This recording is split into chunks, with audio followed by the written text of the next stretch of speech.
It's almost like to get a body is to get access to a beautiful instrument. And you only get your lifetime to write the score. You know what it feels like to hear a beautiful piece of music. Hopefully you know what it feels like to deliver a type of music to people, either through spoken word or through a gesture, where the act itself produces the same felt sense of awe and meaning as listening to a beautiful piece of music. And as soon as you feel that once, you can start to recognize, I don't give a what the existentialist philosophers argued.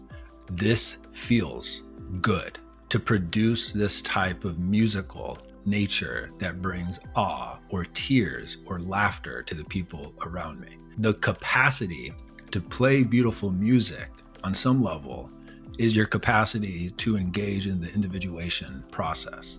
Welcome back to the transmission, my friends. When it comes to the twisty, turny, labyrinthian, at times spiky path that we largely call spirituality, I long for voices that will just tell me how it is, because there are far too few.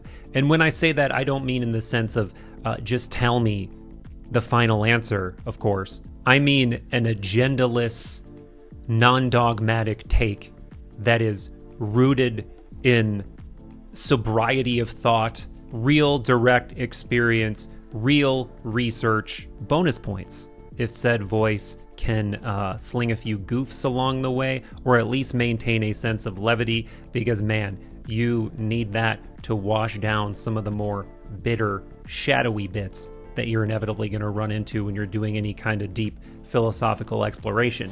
Of course, that's the kind of take and candor I aspire to deliver you, my friends. But those are also the kinds of voices that I particularly want to feature in these mind melds. And on that note, my fellow sentient sacks of stardust, there are few voices that fit that description better than my wonder brother, Erick Godsey. His passion is contagious. His wisdom is beyond his years. His takes are wonder tickling. And I love talking to the man.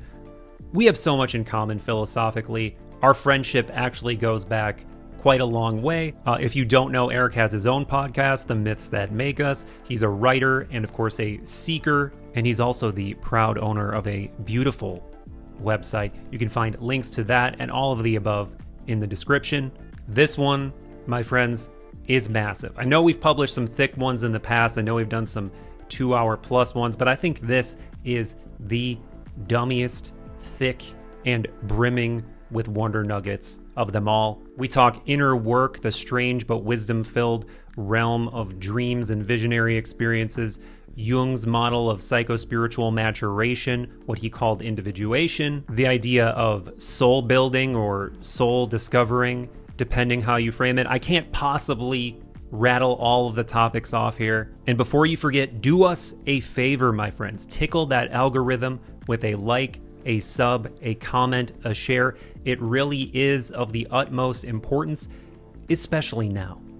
Not that things are slowing down or anything, or that I'm trying to grow or combat AI channels putting out 5 videos a day.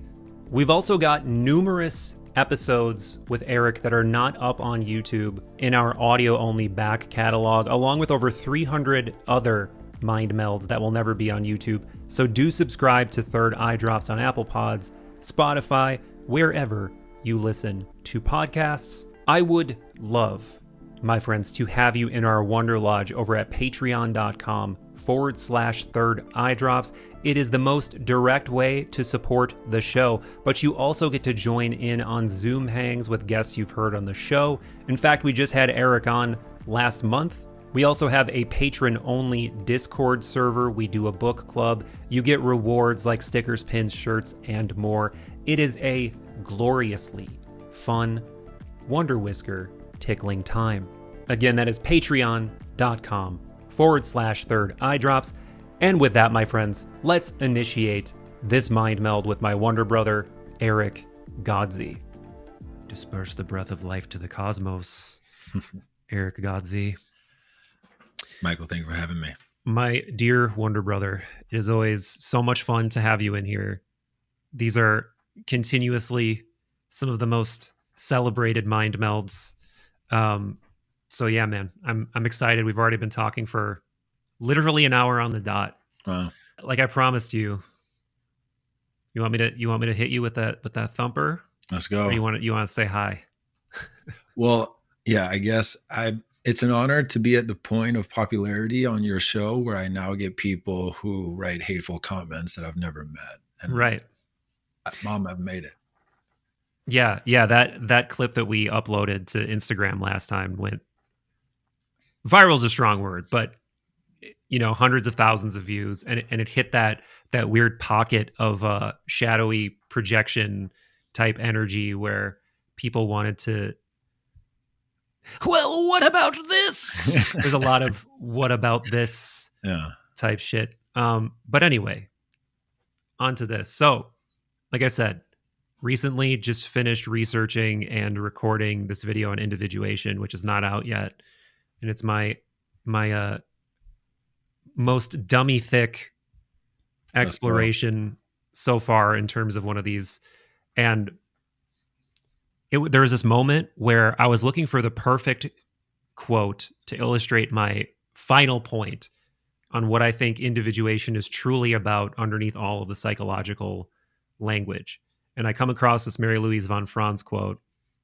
And for people that don't know, Mary Louise von Franz started out as one of Jung's students, went on to become one of his closest collaborators over like multiple decades. They worked on a bunch of stuff together. A lot of people think that she most directly inherited his philosophical mantle and understood his mind probably better than anyone else. Yep. Here's what she says.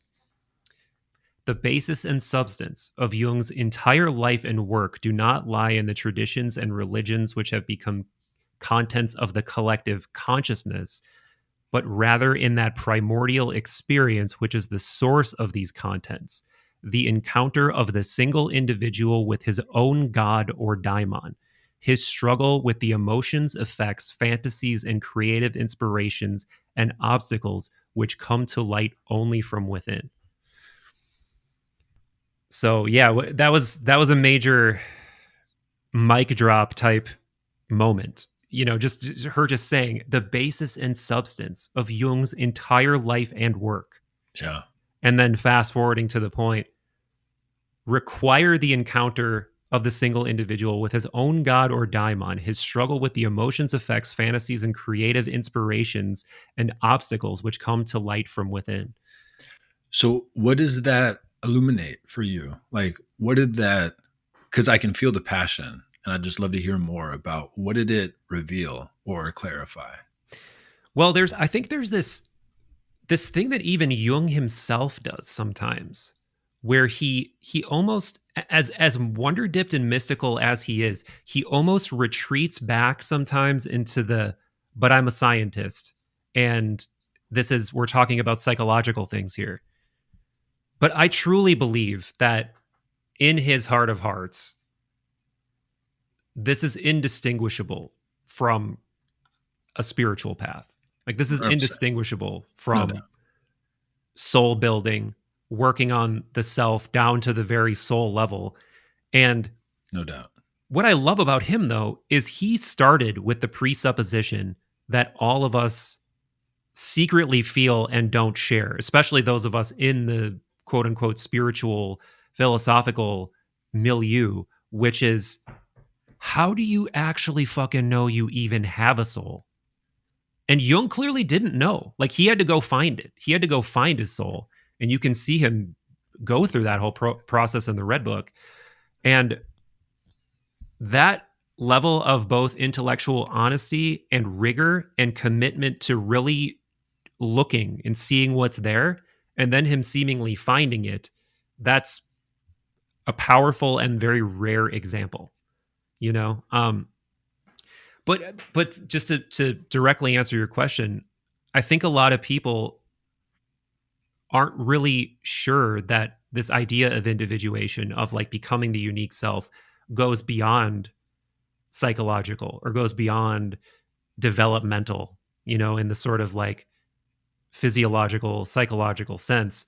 And I had this deep sense from the beginning that like You can wrap it in scientific language. You can wrap it in developmental psychological language. But I really suspected that at the core of all of this was a kind of soul building, self transformation effort that goes beyond physical, beyond psychological, into the what I think you can only call spiritual. Yeah, I think one of the great tricks of modern language is that people have accepted psychological as anything other than a boring name for a soul. Yeah. Like the entirety of psychology, the thing that they're trying to look at, which is also the thing through which they're looking, is consciousness. And consciousness transforms. And you could argue that the process and shape of transformation of consciousness is the soul doing its thing. And psychology has never not been about the soul. You know, like psychoanalysis or psychotherapy literally means soul healing. Like Yeah. that's what the root of psychology means. And like it's one of the, and I'd love to hear why you think it's so hard for modern people to recognize that they do have a self-directed energetic force inside of them that is like a seed trying to break open and become what it could be. And that let's just call that soul for right now. Everybody has a soul. Why do you think so many people struggle so deeply in allowing that fact of consciousness to be a Yeah. fact? I'm gonna directly answer your question, but first I'm gonna ask another question. You know the idea of egregore, right? Yeah, The esoteric idea of the egregore. For people listening that aren't familiar with it, it's this notion that a collective group of people actually somehow give birth to sort of a psychic entity or like astral, whatever word you want to call it, entity that is sort of the repository of that group think, right? Like there could be one associated with third eye drops. There could be one associated with whatever group you want. I think we forget how insistent the gravitational pull of an idea like materialism is 100%. on our individual psyche, because I think that the direct answer to the question is that we live in this world where if you can't demonstrate it in front of my face, if you can't produce data in front of my face, that somehow makes it less real. That somehow makes it subordinate to something that could be measured. And because that thing that you're talking about can't be measured, at least not easily or directly, then to a lot of people, it just purely doesn't exist. And this gets into like what you and I were talking about in the hour before we hit the record button, but there is that bias toward the external, toward the empirical, toward the egotistical reductionist way of seeing. And not only is there a bias, I think that even when we're not conscious of it, it's operating on the way that 100%. we see the world. And you and I know this goes too far, and some people like, this could lead into some slippery areas, but I think that's primarily why. I think that it's been sucked out of us intellectually, but I also think it's been sucked out of us just through circumstance because we don't do anything in an effort to connect with the soul. Like even if you're going to a church, for some people that is I'm sure a legitimate way to feel like they are connected to it. For a lot of other people, I think it's going through the motions and they're like, I don't feel, this is just what I do. Like I don't necessarily feel any direct connection to anything greater or my own soul or whatever through doing these things. I'm just doing them because I feel like I'm supposed to do them through cultural reinforcement or Yeah. whatever. Yep. A map that I want to offer everybody listening and potentially for us just to talk about some of the things that we're going to talk about is and I was talking about this before we started recording, is in the same way in physics that we have a model to calculate how things work in a cause and effect type of way for anything larger than an atom. And then we have a different model for how things interact subatomically, and that these two models don't agree with each other, but these two models independently work. Mm-hmm. What I would offer is that there's a space-time game that consciousness is unfolding within, and that the rules of that game are physics. Like the example that I love to give is, I don't care how spiritually aware you are or what powers you've unlocked. If you step off of the roof of a 100-foot building 100 out of 100 times, you're going to fall. And 100 out of 100 times, we will be able to calculate the speed with which you fall based off of your wind resistance, Yeah. period. There's another game happening that if you are blind to, it will create a lot of pain in your life that doesn't have to be there. And let's just call it the dream world. And it has its own dream logic. And this is the realm of visions. It's where psychedelics take you. It's where dreams take you. It's where art takes you. And that these are two maps that consciousness gets to explore, throughout life. And that most of us are deeply cut off from the dream world.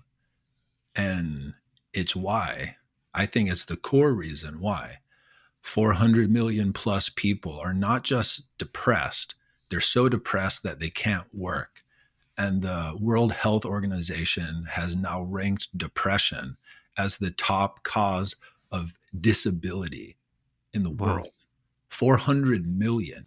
Holy shit. There is That- clearly wow. a cultural wound on the soul. Yeah. That the fact that we even argue about whether or not there is a thing, the soul, that is wounded, to me, I've just been in this frame for so long where it's like, I don't even know how to put myself back into that perspective where I don't believe in the soul. Because fundamentally, I think, just to step away from words that people might struggle with, you have a part of you that you don't get to control that whispers to you to do things that you would do if you were more courageous, period. And you know what it feels like to not do those things. And you also have a voice in you that will whisper to you forever about why you shouldn't do that thing, why fear is correct, or why laziness is correct, and that these two parts dance in all of us all of the time, period. Mm-hmm.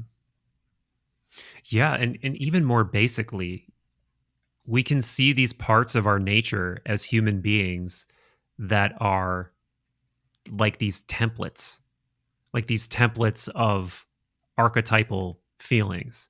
Like, we might not have the words for them, at various intellectual levels, but we all have the phenomenal, like the subjective experience of anger, of anxiety, of depression, all of these things. Stop and ask yourself where those are coming from. Stop and ask yourself, what is the source of this weird template of what it is to be a human being?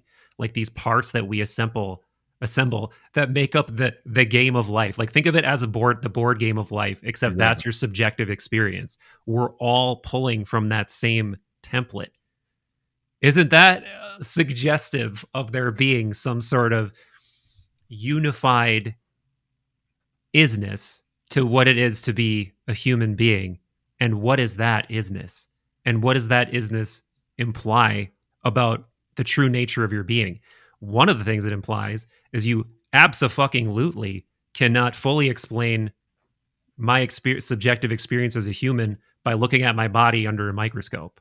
Right. Where's the fear in there? You say you're scared, but I don't see the fear, Like, I mean, that's one of those things that, and I'm sure there's like neuroscientists being like, well, I could see the fact that your brain waves are moving quickly and you were having a response in the lizard brain, so I knew you were. You know what I'm saying? Is like, Right. you clearly can't make the jump between neuronal activity to subjective experience in the way that Right. And neuroscientists would love to. Yeah, this go is ahead. one of the mass delusions that most people don't know, that the people who study consciousness, there is not a single person on the planet who has a scientific explanation for why brain activity creates the subjective experience. We have a bunch of study that shows that there are correlations between certain type of brain activities and certain people's subjective confession of what they're feeling. But there is not a single person on the planet or in recorded history who has provided a scientific explanation that shows how electrical activity in the brain creates the subjective experience. This is called the hard question of consciousness. Yeah. And most people who don't study this type of stuff are living in a worldview where they take it for granted that it's just an accepted truth that brain activity creates the subjective experience.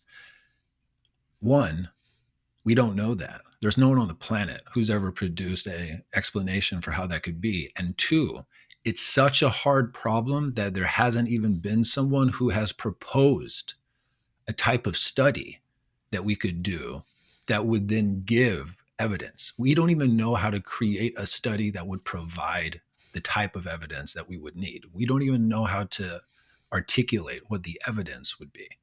Mm-hmm. That's how fundamental this misunderstanding is. And for most people in the West, they don't know that. Yeah. Yeah, I know there are, like, I'm not going to pretend I'm completely up to date on all the science. Like, I did see that Daniel Dennett, who's one of the most famous, scientific materialists, who basically, a large part of his argument is toward the hard problem of consciousness doesn't exist. Like, that's a huge part of his argument. And I know he just released a book. I don't know what he argues in the book, but there's also this part of me that's like, I do think the ontological reality of there being this thing called consciousness or soul or whatever, like, would I like to know right now the answer unequivocally, whether it's a yes or a no? Of course I would. But also, we know that it is subjectively better to proceed as if it does exist. Like, we know that, like, the shut-in in an apartment building in Tokyo, Japan right now, who hasn't left his house in a year and is, like, swimming in potato chip bags, would be happier if he felt like he had a soul, if he felt like he did belong, if he felt like his life had purpose. So there's two parts. Like, yes, philosophically speaking, I would love to know ontologically if this shit exists, but the second part is fully practical. It's better if you just act as if it does, and as you live your life in a way that makes that sense of self sing. You're going to feel subjectively better. Yeah. And I would offer that if you look closely enough at your life, it's the game that you've been playing the whole time. It's just about whether or not you constantly ignore it. But that if you look closely, you have been interacting with other parts of you that don't feel like they're you, that are commenting on your life, that when you listen to, you feel good. And that when you turn away from, you feel guilt or shame or less than, or some type of like hollowness inside of you. So let's just assume that, everybody listening, they're on board with the fact that there's something called soul. How does it show up in your life? Well, as usual, you've sort of like fed me the perfect question for what I was thinking, but sort of in a way that I wasn't imagining, because I was going to say part of the other problem with why people can't accept this is because there is no direct route through which to interact with it. I disagree. But I disagree as well. I disagree as well, but it seems that way. Yeah. And the reason it seems that way is because they want a direct thing that they understand. But what they're receiving is images. What they're receiving is symbols.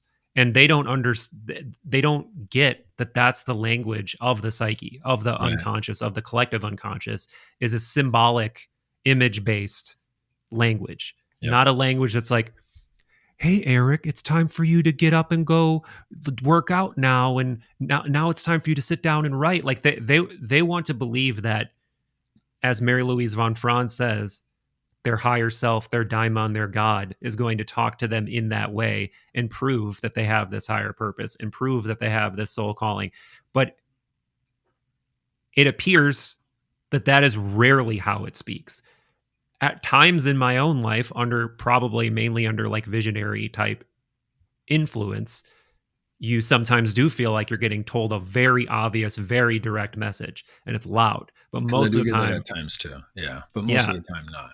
right. And most of the time, it's much more you wake up and you think to yourself, "Oh, I have this nebulous sense that I was here, and I was being shown this, and these were the colors, and these were my feelings." Exactly. And this was and as you dive deeper into that, you find more and you find more and you find more, and soon it becomes this very complex multi-dimensional tapestry of meaning, of chaos, of what looks like nonsense, what looks like absolute holy shit synchronicity, what looks like precognitive experience, what looks like what the fuck could this possibly be, what is this Yeah. bullshit, like it's all of those things.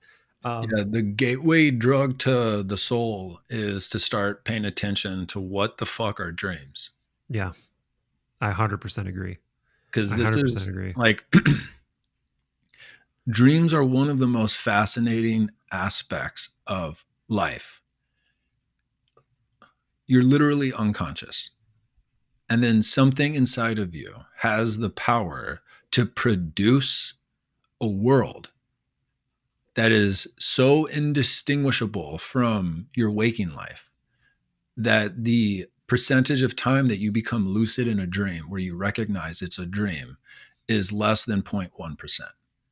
And that this world creating force populates it with characters that, if you learn to pay attention to them, teach you things that you don't know.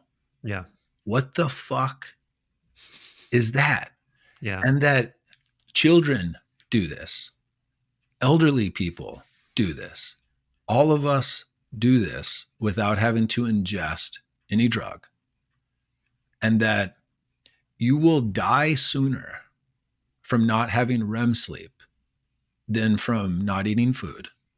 Wow. Like, that is like, your brain will start to erode and you will start to go insane after just like 4 days of no REM sleep. Yeah. And it's like, what? Oh, and you have at least 4 to 6 dreams every night. Biological fact. Most people don't remember any of their dreams. What is going on? You Right.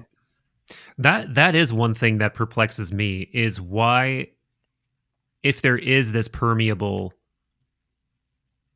which clearly there is, this permeable sort of barrier that you can get more or and you can be more or less skilled at navigating.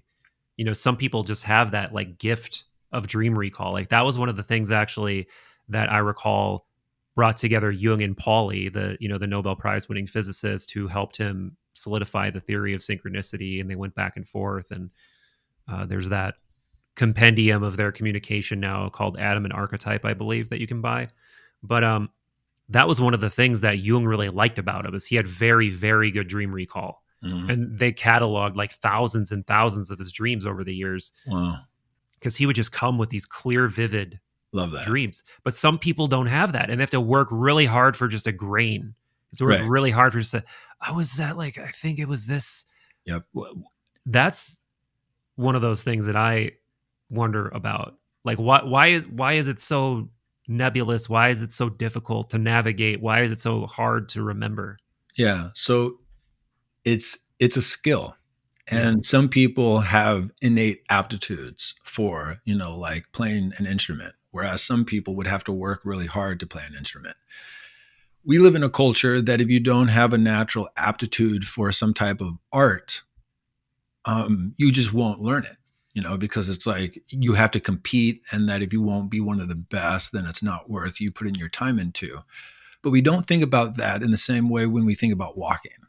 Like, learning to walk, regardless of if you pick it up fast or slow, you have to, in order to be a developmentally competent, child.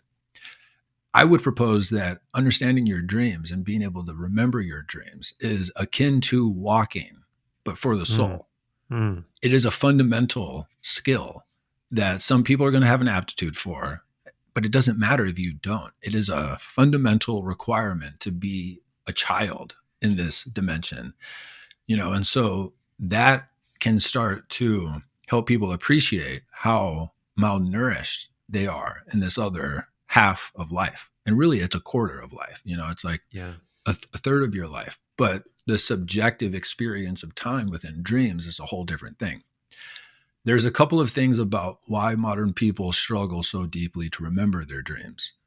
There's a bunch of reasons around, like, it's our culture's fault. Like, we're just, so overwhelmed, and we look at blue light up until Yeah. Yeah. bedtime Yeah. and blah, Yeah. blah, blah. But And then there's a start psychological looking at it again right away when we wake up, which is 100%. like, yeah. Yeah. 100%. But there's this personal psychological thing that's true for everybody. And it's, each of us have a muscle of looking away from what's important in our Mm-hmm. life, period. Each of us have a muscle that most of us don't try to work on, that has just gorged itself into the fact that you look away from important shit in your life. Like, do you have addictions that are addictions that you don't face? Do you lie to people or to yourself? Do you gossip about your friends? Do you do less at work? Do you do the least amount you can do at work so that you can get money from wherever it is because you actually hate where you are? Do you know that the food that you're eating is actually not healthy for you, but you just go through the litany of the things in your life where you feed that muscle of looking away? That thing is one of the first, like, psychological walls that the dream has to pass through to try to make contact with you. And people who say, I don't remember my dreams, they should go through that list of questions and see how many answers come up. Because if it's a bunch of yeses, it's like, it's not that you don't have dreams. It's that you're really good at looking away from things that are important. Good point. Good point. Yeah. And your ability to at least, and by the way, Eric is not saying we need to be perfect and never, never go No. out for a bowl of delicious tonkotsu ramen in Austin, Texas, like we have done before. Like, what he's saying is, how conscious are you of these things? How conscious are you of what's driving your behaviors and what your patterns are? And are you able to interrupt those patterns? And are you able to slowly erode the sort of um, complex structure in your personal unconscious that's running the show behind the scenes and is like creating this gravitational pull behind the scenes? Like, that game is the same game as understanding what your dreams are. Like, it's literally, I don't want to say it's two sides of the same coin, because I think that specifically is all on the same side of the coin. Like, your ability to see all of that stuff is very akin to your ability to see the unconscious material, or at least, and it's weird because you sort of, like, one thing I've noticed is that you go through grades of perception. Like, sometimes Yeah. you directly capture an image, and sometimes you feel the sort of like lingering signature Yep. and subjective feeling of an image, but you can't remember what it was anymore. It's like you feel the, like, it's like you sit down on a chair, you sit down on a recently used chair and feel the butt warmth. It's like, oh, someone was just sitting here. It's, you sort of have that feeling Yeah. sometimes, like, I know something was just here. And even that is good. Like, even that is like slowly building the fluency and the relationship with that. But you said something really important earlier that I wanted to go back to, which is, they'll tell you things you don't know. Yeah. Like, dreams will tell Mm. you things you don't know. And that is one of the things right here, baby, right here, baby, right here in inner work, that Yep. in inner work, that's exactly what Robert Johnson says, is what you just said, that resist the urge to thinking you know what your dream image means, and look specifically for what you don't know. Because if you're doing dream interpretation the quote unquote right way, you'll have a revelation. Like, you'll have some kind of an epiphany, some kind of an, oh, that's what that was. And that in and of itself really speaks to some of the disposition that I see surrounding this stuff, because I don't want to sound like an asshole when I say this, because I think it's Get coming them. from a really good place when people are like, Get them. yeah, I've been doing so much shadow work, bro. Like that sort of thing. Or Yeah. I've been doing so much dream work. Um, that's kind of the exact opposite of the disposition you should have if that's true. Like you should be thinking to yourself how much you don't know, how much you're learning, how much like you still have to learn. Because every time you make those connections and you have those epiphanies and you feel like you've actually extracted a little nugget from out of that like mysterium imaginus, it should seem like this, oh my God, I actually got this thing. And then it becomes sort of addictive, and you want to really continue to try to find those wonder nuggets from that realm and compile them to see like, oh, they're a puzzle. This goes with this, and this goes with this. Oh my God. Right. And you slowly start to form an image. But Well, because the first thing it does, if you actually engage with it and you start to get surprised by what arises, is it starts to reveal to you that there is actually a living relationship that you can cultivate with a creature that is millions of years old, that whoa. has been men and women in multiple lifetimes, has been kings and slaves, and has died of every type of illness, and understands the cycles of death and life and the seasons, and that it is specifically, intimately interested in you. So that's one thing it does. Mm-hmm. The other thing it does is, if you actually open yourself to it, dreams are almost never self congratulatory. They are almost always like oomph.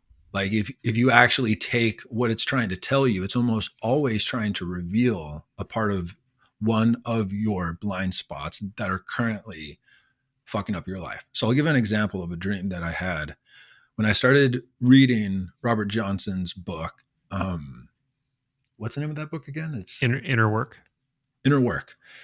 One of the first dreams that I remembered when I was starting to read this book. And when I read a book I read it super fast. So like, I read it in like 2 days. So it was in between day one and day two, and I got to use the whole book on this dream. But I had a dream where it felt like I was in like the Ohio suburbs, and all the houses were super big. And they felt almost like mansions, and they were all white. And there was a couple, this dude and this woman that I knew from high school, and it was their house, and they were giving me like a tour of this huge, opulent, but very like not high art, but the type of like ugly opulent. McMansion, like the Yes. McMansion vibe. Yeah. And they're showing me all these rooms, and like everything's all white, and it's like incredible. And then I go into this like hallway, and their kid comes out, and he's like 9 or 10, and it feels almost like a babysitter female comes in with the kid, and she tells me that he won a competition at school. And so I ask him what happened, and he's beaming, and he's like, I did 40 push-ups in a row. And there was something about in the dream where it was like, that's ridiculous. Like, I don't know if that's true. And then the dream changed, and I was in the driveway of this house, and I was talking to Alex Hermosi, and I was like talking about how I was going to launch a business. When I first got that dream, I woke up and I felt good. It felt like it was a dream that was reflecting like the good work I was doing and trying to learn how to launch a business product. As I worked with the dream, I remembered the part of the dream that was super uncomfortable that I had forgotten. And it was after the kid had bragged, before talking to Alex Hermosi, I was in the bathroom and I put my tongue out, and I had like black moss or mold on my tongue, and I was trying to scrape it off. Once I remembered that, everything in the dream clicked together. The dream was reflecting back to me my unconscious tendency to exaggerate about how good I can do a thing, how good this product will be. That the whole essence of marketing has this sense of exaggeration to it, and that I was actively doing it to myself and like puffing myself up to try to feel ready to do this thing that I was doing. And it was just like, oh, fuck.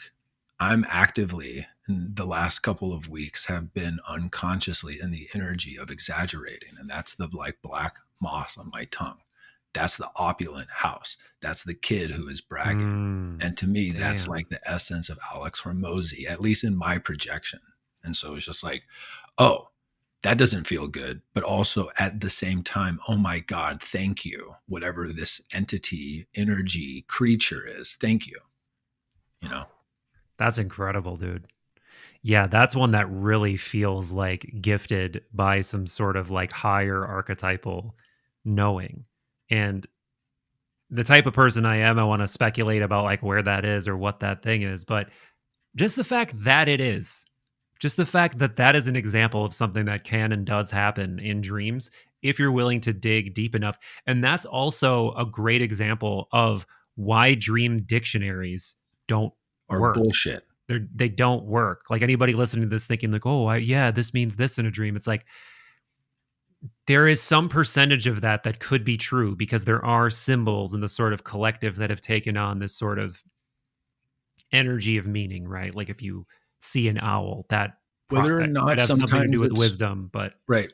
Whether or not sometimes it's true, it teaches the wrong process. yeah, The process it teaches is it actually teaches you the exact habits to keep you from ever having a deep relationship with your dreams, because you're going to a external authority to tell you what your symbols mean instead of actually working with your subjective symbols. And so it teaches the wrong process. And the thing about Jung is he was almost never like blunt about what not to do. right. The dream dictionary thing is one of the few things that he Mhm. repeats multiple Yeah, times. He's like, this is not how to do it. right. This is not how to do it. Yeah, and that's one of the things about him that can be frustrating is he introduces just this treasure chest of just potent psychospiritual material that you can feel that is so intuitively true and then it's so hard to approach personally. It's so And he was difficult to not a be good like, writer. Like, as someone who has read, yeah, thousands and hundreds of thousands of his words, like, I love him, but he wasn't a organized writer. I would agree with that because some of his stuff is beautiful. Like, I mean, I love, 100%. and sometimes he'll come up with like the perfect metaphor. Like, there's I think it's in the other one of the other popular Robert Johnson books, the Owning Your Own Shadow book. There's this poetic writing from Jung that is sort of like the origin of the shadow concept.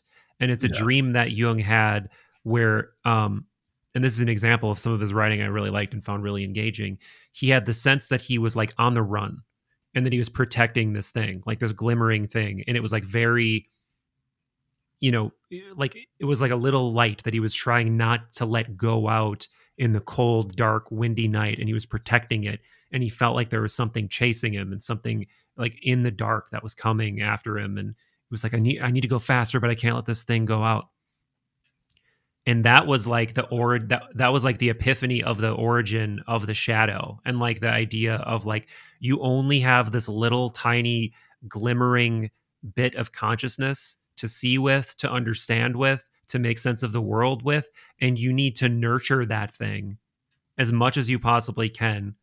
So not only so like you can actually not only strike the only, not so you can get away from the dark, but so that it can grow large enough that you can see into the dark and that Exactly. you can also make that Exactly. dark light. And that in a lot of ways really encompasses his whole philosophy of trying to make the unconscious conscious and that being like the key to the individuation process.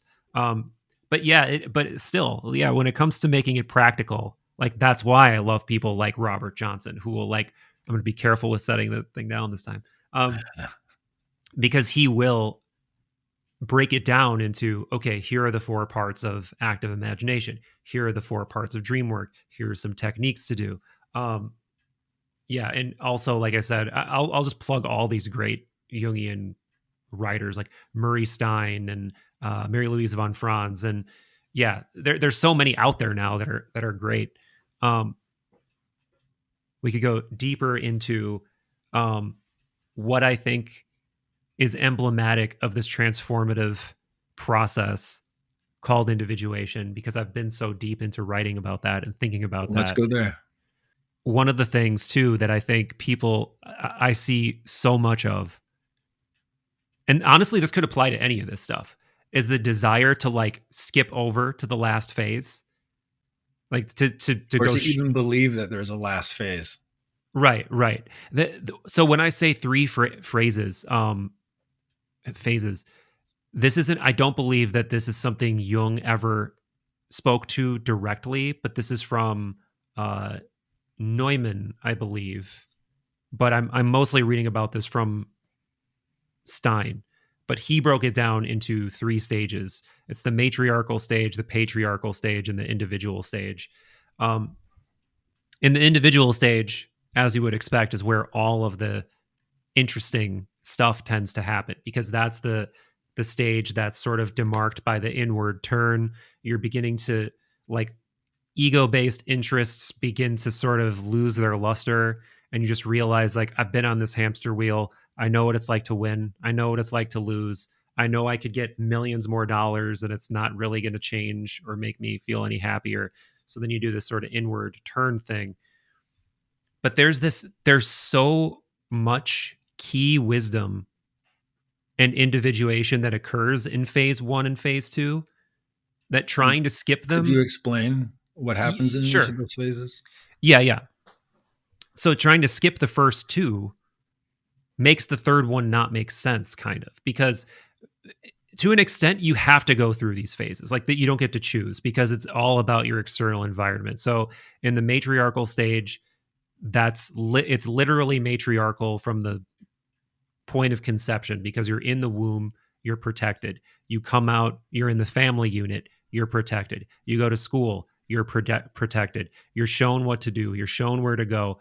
You're generally in the sort of metaphorically in the Garden of Eden, like, ideally, like, obviously bad things happen to people during childhood, not saying they don't, but generally you can sort of conceive of this time as like the protected bubble time, where you're just growing, you're just a bumbling child, like going through the very early stages of physical and psychological development.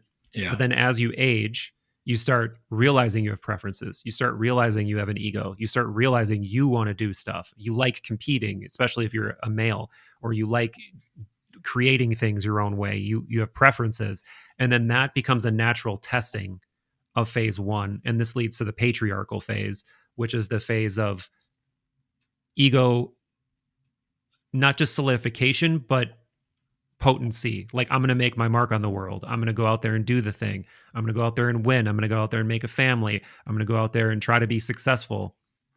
um and then if you do all of that relatively successfully, and then you get to that point I was describing of the inward turn of, yeah, there's still more, like, I feel the call from within to explore more. That's when the, like, strange paradoxical initiation, where you're not even sure what to do, but you feel the call to do it, to explore, to find something that nourishes that inner desire. um and that's why I'm saying it doesn't even make sense to skip to that, because you don't, like, if you haven't done the matriarchal and patriarchal phases, you don't you you're required to have a fully formed ego and persona before you can break it down and Right. see it for what it is, and then go below that. Yeah. And what um I would offer is that there is a stage 4, which is once you go in and you start to do the alchemy between you could call it the soul and the ego. Stage 4 is turning that alchemy into acts of service for mhm. the collective that starts to help the next generation. And so like the individuation process is where you really find your dharma. But then Yeah. step 4 is you now give from that place for the rest of your life. And that, and so, and the other thing I want to offer is that the universe that I live in is not a static universe. It's a ever evolving universe, and that we are the bleeding edge of Godding. Yeah. And that there will be a fifth stage that we don't even see yet. And then once we're there for generations, there will be a stage after that, because this is a infinitely evolving, infinite game. And that those three stages were what they were able to see from the crest of the wave that they were on, because they were still living inside of a world that was much more stable than the world that we live in now. Mm-hmm. Like the world that we live in now, you have to be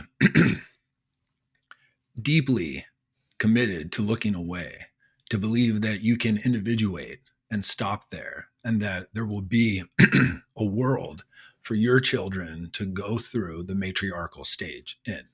Yeah. Yeah, I agree. And I think that there are, I've been playing with what some criticisms of this idea could be. And I mostly don't think there are any that hold up very well if you're fully understanding what is meant by individuation. And Stein gets into this too, how a lot of people like a lot of the criticisms that people wield against it is they're confusing individuation with individualism. Hmm. And it's like we're talking about individual maturation. So of course we're focused on the individual, but it's not about maximizing ego or maximizing persona. It's about finding a way to live from capital S self so that you can do these things that you were talking about, that you were calling phase 4 of being altruistic, of being so fully contextualized in the world that you look at that person like you become like a jewel of humanity. Like it's like when it's hard not to use an example who's a celebrity, because that's the only people who other people will know. But we were just joking around about Andre 3000, and not even really joking. Like that's an individualized human right there. The guy who's most well known as part of Outkast, who just dropped this flute album and that everybody's like kind of tripping over and making all these memes about, because it's like it's so perfect that, yeah, of course, this super like just singular rapper who's very different than anyone else.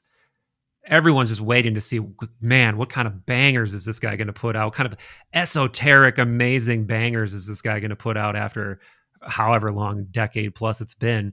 And he just drops like 12-minute flute ambient jams. And it's like, say what you will about that, but that is an individuated human, especially when you watch him speak about it. Like he's fully like, yeah, well, like I try to rap all the time and it just doesn't feel genuine. It just doesn't, I'm not getting out what I need to get out. And this is what I needed to get out. And that's, I mean, that's just completely skimming across the surface of why I think he's a great example of this. But that's sometimes what it looks like. And this is another great example. An important thing to touch on here is that individuation does not equal other people's perception of your success at all. It's like, if anything, it actually renders other people's opinions of your success. It renders your own opinion as not giving a fuck about that. It's like you're looking for capital S self-approval, not like outer approval at all anymore. And that's why it can be a really disruptive process to your life. Like you can end relationships, can end jobs, can end things, because you're just 100%. you're going toward whatever that transcendent impulse is leading you toward. And that's a slippery journey. Like navigating that is a very slippery journey. Yeah. And, the two people talking on this podcast have not navigated it, like No. we're in it, and Yes. like it's the thing that's tough is that whether or not you believe in it doesn't dictate whether or not it will come for you. It will just dictate how aggressively it has to break through your delusions. And I find that I would rather try to listen for it as intently as I can so that it can come in with grace instead of it having to come in through like the death of a loved one or a really debilitating illness or injury or a betrayal or witnessing some type of act of evil that completely ruptures the Garden of Eden delusion that some people might be in. And like for me, one of the ways to microdose the courage to listen to this whisper, is to like just watch a video from Daniel Smachtenberger talking about existential risks for like just 20 minutes. And it's just like, oh, right. Yeah. Some of the smartest people in the world are looking at the largest systems in the world and are looking at the momentum of these systems. And it's like, if not me, then who? And if not now, when it comes to like everyone listening to this right now, both of us included, we know in a way that we could try to argue with other people on, but in the privacy of our own heart, we know there is a version of me that I can be, that I could give birth to through me, that is not here yet, that would require me to do courageous things every day. And that most of the courageous things are like choosing to do the meditation instead of checking my phone first thing, or it's choosing to write the letter to my mom that I haven't written since I was a kid about the thing that I never admitted to her about why I don't call her, or to end the relationship that I've been in for 6 years that I know is not the way, or to leave the job that I know for the last 12 years has just been this thing that I quietly resent in the privacy of my own heart, or to start playing the instrument that I stopped playing when I was a kid, or to start painting the series of paintings that I know will get me kicked out of my friend group because they won't resonate with it. And that thing that is inside of us is like a God. And we actually have the power to commit deicide against it. Oh, yeah. By being cowards. It's like the only known organism in the universe that we are aware of that has the capacity to kill its potential by its own choice are humans. Everything else will either become what it could be or the environment has to stop it. We are the sole creatures so far that have the capacity to kill what we could be, and that I think the way that we kill it, like a lot of people have the capacity to be a quote unquote warrior if someone was invading their land. Like we have this conception of like D-Day, like I could get on that fucking boat. Yeah. But the type of warriorship that is being asked for now is a type of warriorship where it's like they're not storming the beach. It's your procrastination. Yeah. It's your subtle cowardice every day that is like killing the thing in you that the world needs. Because I live in the type of universe where I truly believe that the thing that wants to come through each of us was put in us by like Gaia Sophia, like the intelligence of this planet. Because if you get deep enough into esoteric learnings, you'll understand that planets are these incredibly conscious entities, and that's why they have the shape that they have. But that Gaia Sophia puts unique seeds in each of us that are the just right things that this time needs in this generation through us. And that we live in a culture where like 95% of people or more don't give birth to that thing. And yet humanity still quote unquote works. It's fucked up in a lot of ways, but it's still functioning. What would happen if 10% more, in one generation started to bring forth their Gandhi or their Martin Luther King Mm-hmm. or their Dali or their, you know, Rosa Parks or their, you know, enter in all of those things. And it doesn't give a fuck whether or not you believe in it, in the sense that it's not going to go away. It Yeah, will yeah, haunt you. Or yeah, you could bow to it and live an adventurous life. yeah, yeah. Just there, you hit on something that I think is so key to not just Jung's conception of what it means to be spiritual or individuate, but this is like the esoteric or Gnostic point of view as well, is that what you believe doesn't really matter. What you do is what matters, and what experiences you have are what matters, and what realizations you're able to attain through your own great work is the only thing that actually spiritually matters. Like, and if you, even if you read the Bible from that perspective of like not looking at, you know, the main character of the New Testament as this thing to just put faith in as existing, but see his path as a permutation of the same path you're being asked to find in yourself. 100%. Like that's the difference. And for me, that esoteric interpretation, like doing those esoteric hermeneutics into something about my own life, is the only kind of spirituality that's ever made a dent in my like motivation, or in my like feeling like some kind of passionate, you know, yes coming from deep from within the root of my being. That's the only thing that matters. And dude, there's this real strange notion that Jung slash Basilides or whatever was speaking through him talks about in Seven Sermons to the Dead. And just to tee this up for people, there's part of what is now the Red Book called Seven Sermons to the Dead that Jung initially published under the pseudonym of Basilides of Alexandria, who's a famous Gnostic teacher from late antiquity. And it is Philemon, which is also Jung's wise man sage archetype, giving these sermons basically and just laying out. And this is the origin of individuation, by the way. Like, this is where individuation comes from for people that haven't read this. And he talks about the principium individuationis or individuationes, whatever the Latin word is. And one of the things he says is that those he calls the so there's a few concepts here. Sorry, there's No, good.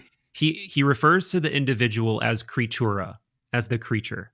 Love And it. he talks about how the imperative of the creature is to reach this principium individuation.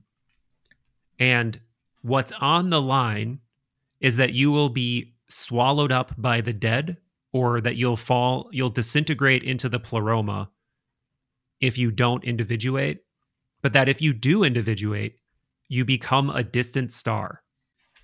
Wow. And there's other things about how the human is connected to a star. And this sort of like star divinity, this like star theology goes all the way back to at least Platonism.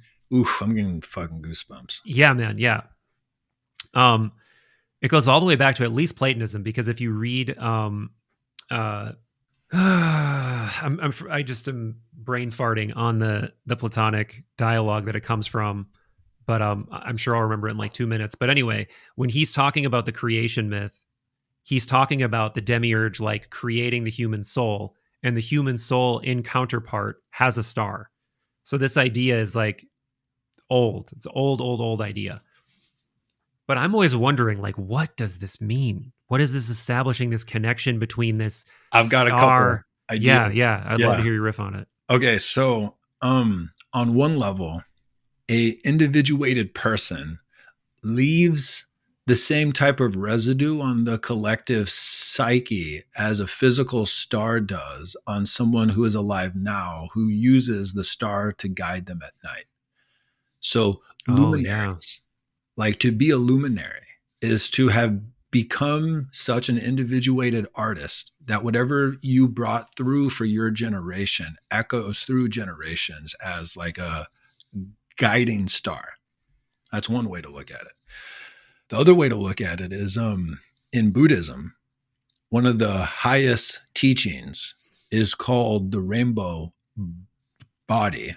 Mm-hmm. And the idea is that you get to such a level of clarity that at the moment of death, you're able to pass through the bardos so seamlessly that, like, the myth is that your body turns into light, and that it leaves behind a certain type of material that, like, they track and they keep inside of vials and they use as evidence, but I don't know if that's the case.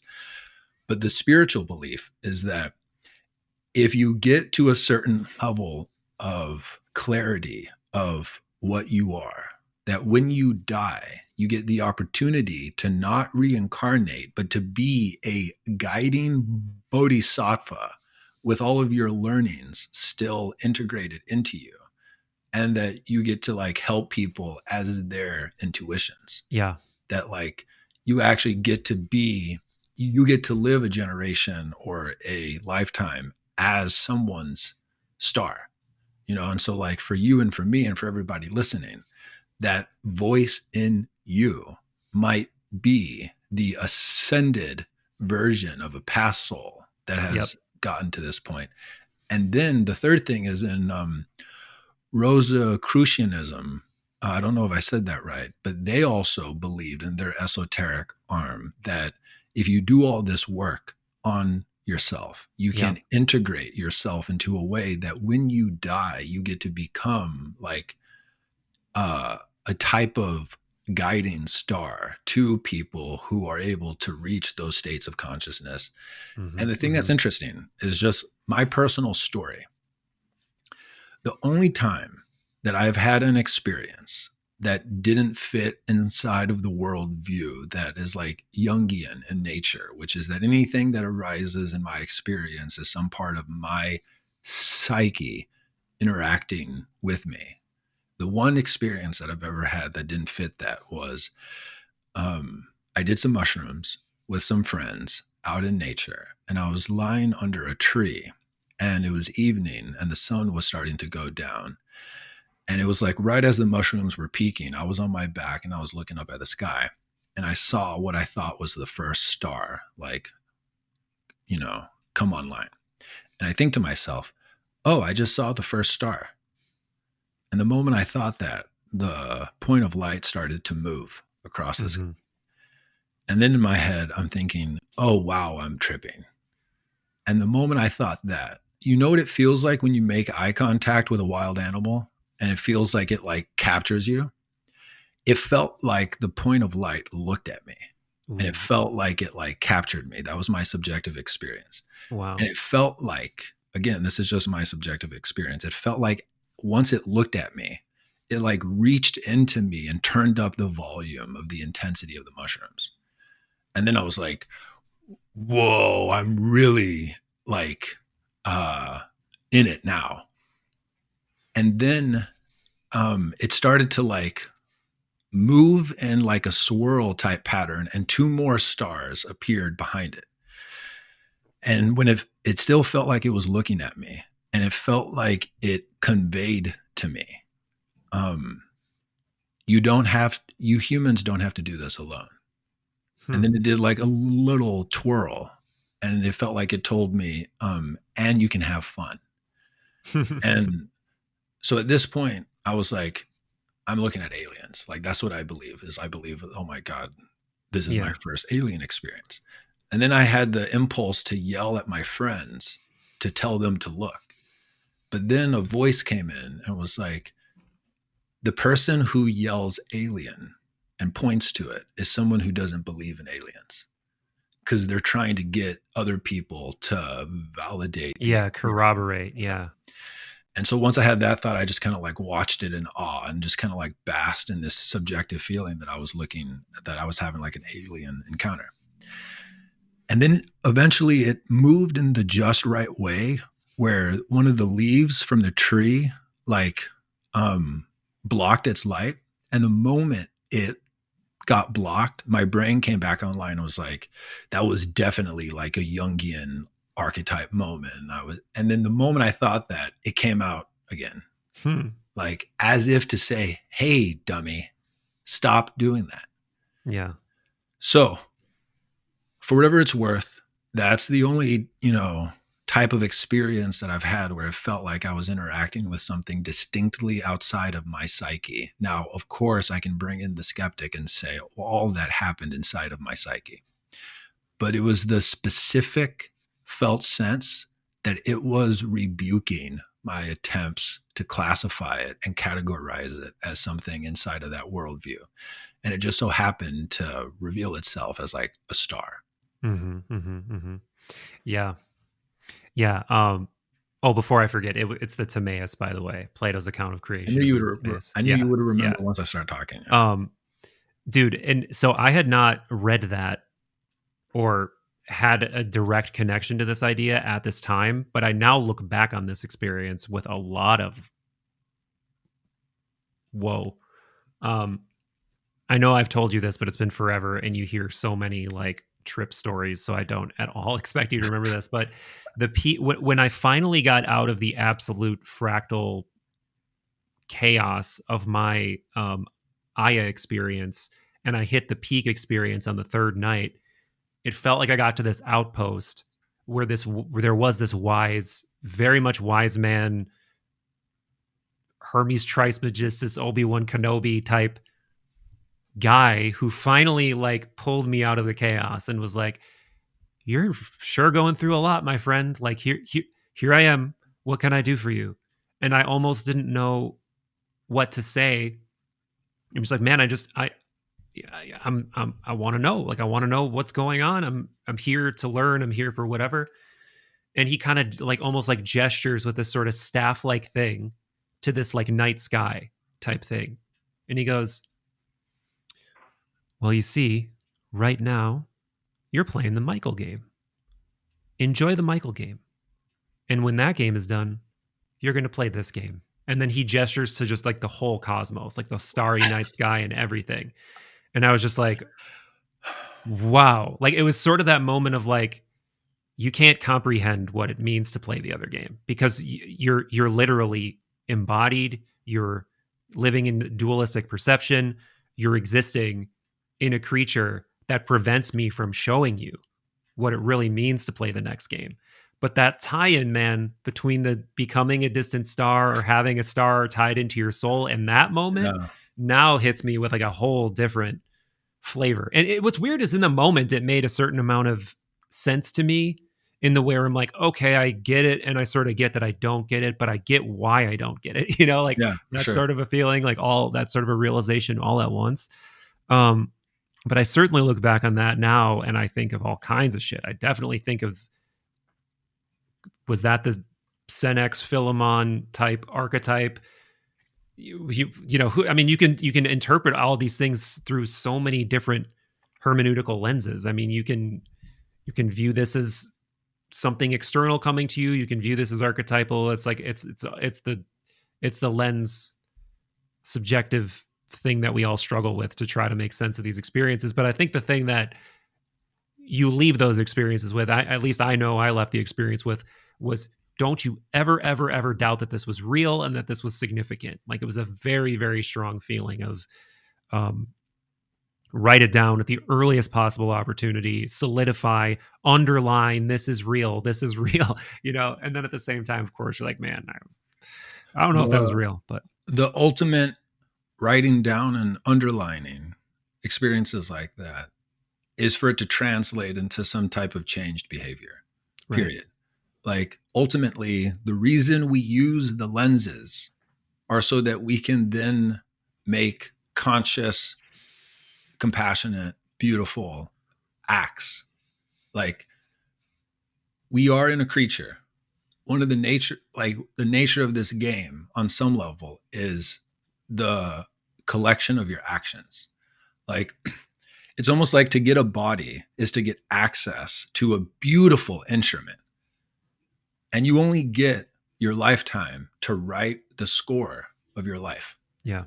And it's like, we don't know what happens after, but regardless of what happens after, you know what it feels like to hear a beautiful piece of music.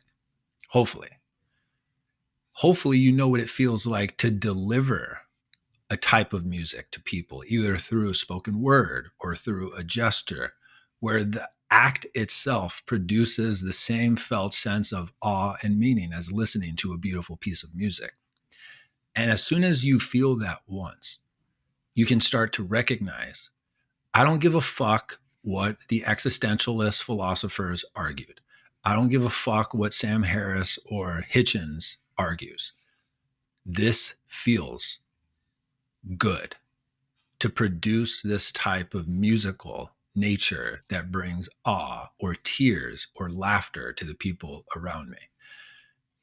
And for me, like, the game is, regardless of the parameters of the board or the manufacturer of the board of the game of life, the fact is there are other conscious creatures on the board right now. Most of them are suffering in a way that they wouldn't if you could be the musicalness and the just rightness to them when you're interacting with them. Yeah. And that the capacity to play beautiful music on some level is your capacity to engage in the individuation process.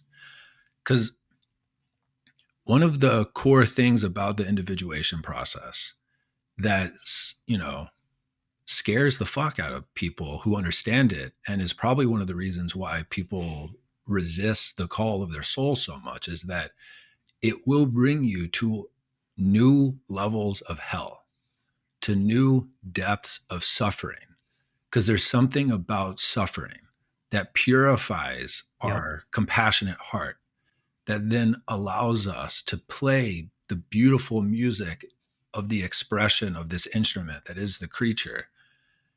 And that there's something about going a week where life feels boring, where you don't really know what you're doing, where you're, on your phone for 4 to 6 hours a day, and then you're in front of a screen for 8 hours or whatever, that requires a disassociation from the fundamental suffering of life. Like, the only way that you can be bored on some level is to not comprehend the suffering that's present. But that the thing about suffering is it's the dark light of God, is actually a quote that Jung has, that Paul Levy quotes in Dispelling Wetiko, that suffering and ultimately evil is the dark light of God. Because what evil does is evil produces suffering. What suffering does is it purifies the calcification of what happens to us as we're in this comfortable consumeristic culture where most of us don't believe in a soul or in a God. Suffering doesn't care what you believe. It will purify you if it doesn't kill you. And it might kill you. But if it doesn't kill you, what happens as you pass through it is it connects you to divinity. And that might sound like it's just words, but I've had the experiences where there's a type of suffering that is always available if we had the courage to feel it. That the fact that life eats life, and that there are charred children's bodies right now from missiles that are cooling as we're speaking. And that to look at that for even a moment would bring you to a place of weeping, that if you actually trusted weeping and you went into it, you would start to cry out in a way where you would probably scare yourself because it would sound like an animal. And, I've been lucky enough to have probably about 5 of these type of experiences since I've started the spiritual process, because it's taken years to get to the point to learn to trust that feeling and to actually go into the depths of that suffering. But what always happens once I go through it, and it might take 5 minutes, it might take 20 minutes, it might take half an hour. I think the longest I've been in that place of weeping at a degree where the sound coming out of my mouth doesn't sound like a human sound. I think Yeah. it was like an hour. But what happens every time is on the other side of that, it's ecstasy. And this might be something that people can't comprehend, but it's not like taking MDMA ecstasy. It's like the type of ecstasy that comes after you having to perform some type of physical feat in a life-threatening Yeah. situation that actually saves people's lives and changes your perception of what you're capable of doing. And you're completely exhausted, but you had been put to the just right use. And then what happens for the next like weeks after I allow those things to happen is I'm kinder.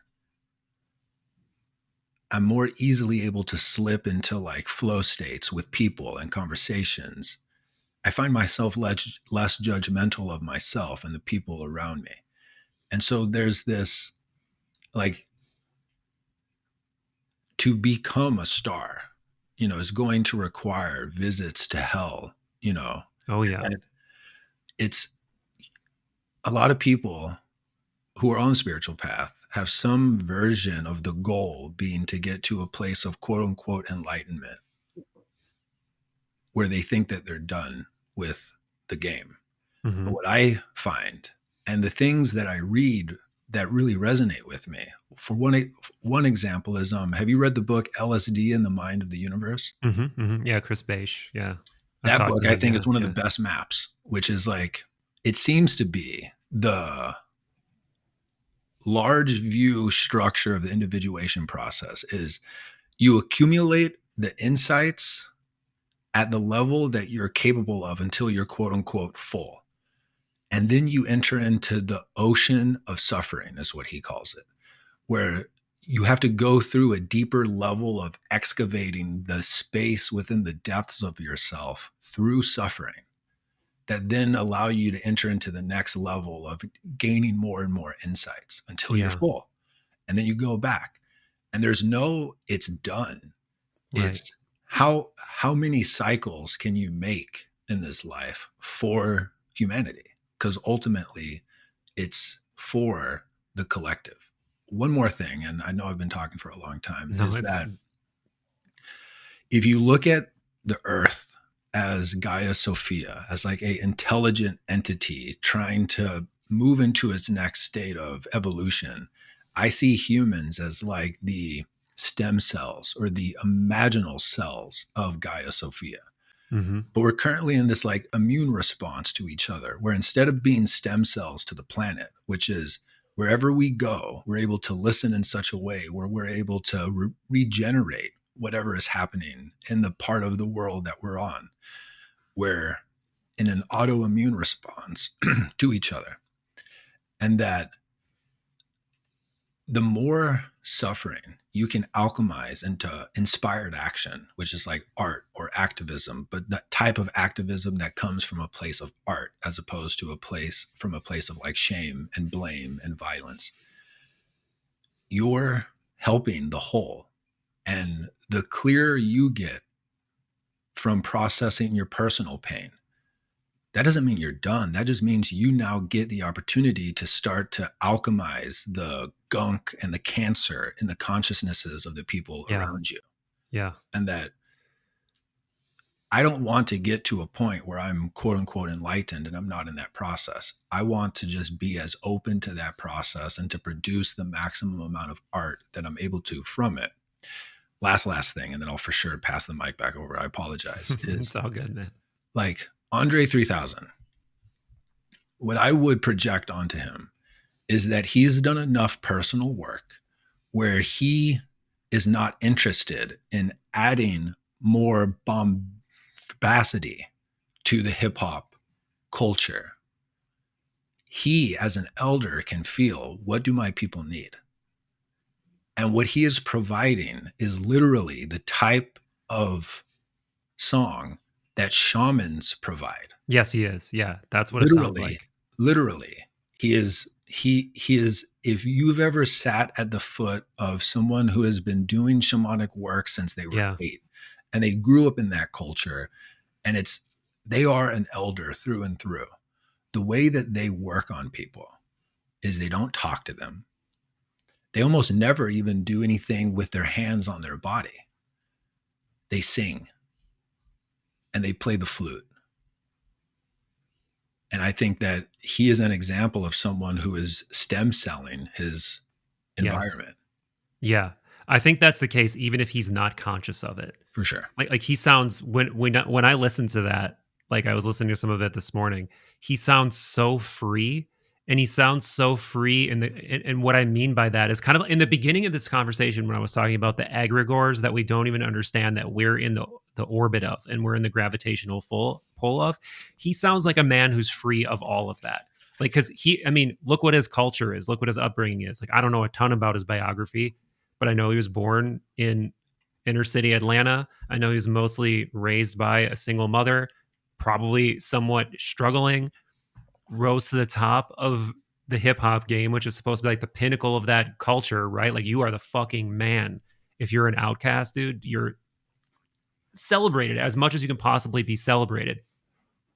And he's free of all of that. Even he doesn't need to do anything that's sort of like, I want to do this so I still fit into my culture. I want to do that. He's like behind all of that, and he just sounds free. He just sounds completely free. Yeah. And that to me is like a core part of why I was using the word individuation to speak to him, because he's gotten behind everything that he should be, quote unquote, according to the outside world, and he's just what he is. And that's like, how, oh God, like how the bravery and like everything involved in getting to that point. Yeah. No, so the thing that's beautiful and that I'm so grateful for is that my path has brought me to a place where I was basically invited to start to share my art with people way before I would have done on my own accord. Like, through my friendships with people like Aubrey, he has a audacity about him where when he asked me to be a coach for Fit for Service, I was like, I would have never have done something like this if I wasn't invited into doing it. And now that I've done it for 5 years, it feels like Andre is being brave. But what I would offer is that once you have enough interactions of getting past your fear to get in front of people, to share your art, and then to feel what it feels like to click out of the ego and then to click into whatever the intelligence is in you that is orchestrating your art. And then to feel what it feels like when that lands in other people, and how it's like they didn't know that they were dehydrated, and they're getting to drink something that they didn't know that they were starving for. And then, because it's been 5 years, to see how their lives change going forward, and not to take credit for what they're doing, but just to feel that whole process over and over and over again. It's like, it's less bravery and more like it is genuinely the most delicious thing that I can do with my life. Like, it's just like, if you've only eaten Walmart food for 20 years, and then you go a couple of weeks and you're on like a farm somewhere and you're helping the farmers grow their food, and you're eating only the real shit as soon as it comes off, and you feel the sustenance of it, it's now harder to actually go back. And so, like, the people like Andre, who, like, this motherfucker has stood on thousands of stages in front of hundreds of thousands of people, and he knows what it feels like when he plays an ego song and he feels the feedback from the crowd. And then he knows what it feels like when he's in a more intimate place and he plays one of his fucking soul songs. And I think he's just had enough of that iteration where now it's like, this tastes better. The other thing tastes fake. You know? Oh yeah. Yeah. I 100% agree. I 100% agree. I want to return to the purification through the darkness and the necessity of the darkness and the dark light of God that you were talking about. Because that is so important, and no one wants to hear it. No one wants to acknowledge it. Everyone wants to bypass it. People in the spiritual community do everything they can to diminish the darkness, to pretend you can just get right past it. All you have to do is like believe that it's going to be good hard enough, and it's going to be good. I promise you. And this is obviously spiritual bypassing. This is obviously not how things work. And I don't know if it's why it doesn't work. I don't know if it's psychological only. I don't know if it's metaphysically true that we have to go through the darkness. But there is a key reason that you don't bypass the abyss on the hero's journey, because magic happens in the abyss. Like there's some kind of magic that happens at the deepest, darkest part of the process that then allows you to be reborn. And everyone wants to pretend you don't need that part, or there's like a cheat code, or there's a way around that, or you can manifest your way, whatever the fuck words you want to put over it.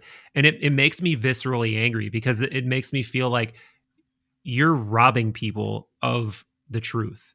You're robbing people of a giant part of what it means to be a human being. And you're also diminishing the suffering in the world to an extent too, because you're making it part of this like ego-based spirituality game. And that is not what it is. Like that energy will stomp on your ego, stomp on your literal life, and destroy it. Like it if you think you're better than it, like you got so much more work to do. But if you, I just want to say that once it's not fun, like there's nothing fun about it. It's just as terrible as it sounds. But in the same way that you were talking about getting to that place of just pure, unadulterated darkness and suffering, and feeling like you're just sucked into that abyss and you'll never get out. When you do get out, now you have gained something that can't be communicated. Like you've gained something that is truly perspective altering, and the actual fuel you need for having some kind of spiritual rebirth. Duncan Trussell has this great clip that I saw a couple of weeks ago, and it's him on a podcast, and he's like, spiritual bypassing isn't even real, man. And he goes on this riff of like, you can't spiritually bypass. You can talk about it all day and you can believe that you can, but whatever you're spiritually bypassing, by definition, is something that is there. And so it will just grow until it breaks you. You know, like his whole thing is, it's like, we don't need to be mad at the people who believe in spiritual bypassing or who are doing spiritual bypassing, because they can't. And I just thought like, wow, because I also, depending on my mood, it's either anger or pity for people who like are clearly spiritual bypassing. But on some level, we all have our unique template of the amount of pain that we have to endure until we're willing to change. And some people are willing to die before changing, but that's, to each their own. The other thing that I have found is, in the 5 years of working with groups of people, a type of insight has like co-arisen between, like, because of the stuff that I talk about, I tend to be the coach that the people in Fit for Service who have had the most traumatic trauma resonate with the most. And so I get to hear their stories. And it's like, I wrote an article about trauma a couple of years ago. And so I just kind of attract that to me. And what I have found is that I feel almost irresponsible offering this gem to people, but I can tell that it's what I can feel it's true because of how they've they've resonated with it. But it's that a part of the making sense of the trauma that you have gone through, if it's been particularly profound, is that if you make it through, you now are a lifeguard that has the capacity to deep dive to a depth that I can't get to. Yeah. So, and that it allows you to help other people who are at that depth. and that there's something inherently redemptive when we help people who had the same type of pain that we have had.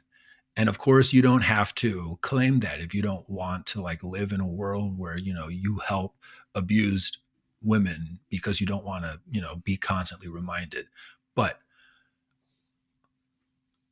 the capacity, the depth of hell that you experience, that you make it out of, becomes the capacity that you're able to rescue at, that most people can't. Because there's something, one of the most important psychological studies that I've ever seen was a meta-analysis where they looked at hundreds of different types of psychotherapy, and they looked at which one is the most effective. And what they found was all of them are statistically almost identically equally effective, dependent upon the subjective reporting coherence that the patient had with the person that they were working with.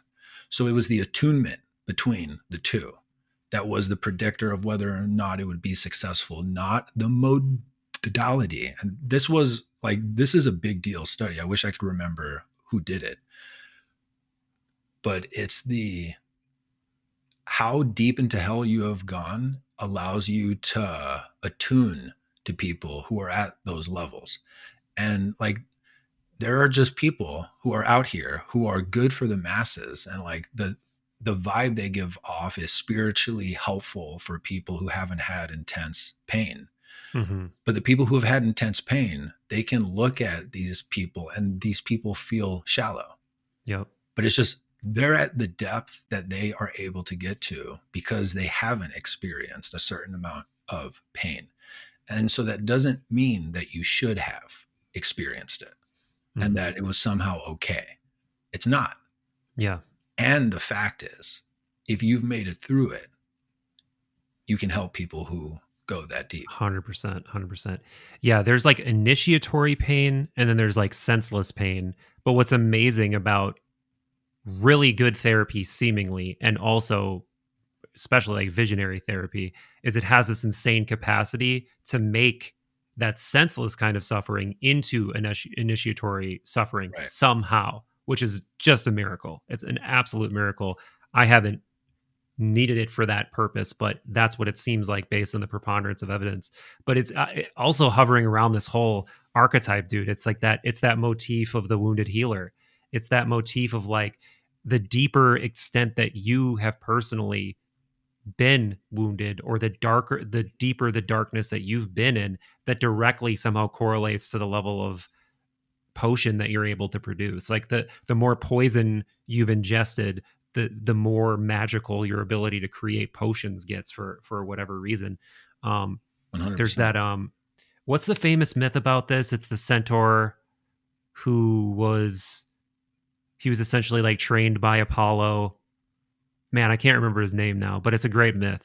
I wish I could remember it off the top of my head a little better. But this is like one of the core ones that Jung cites.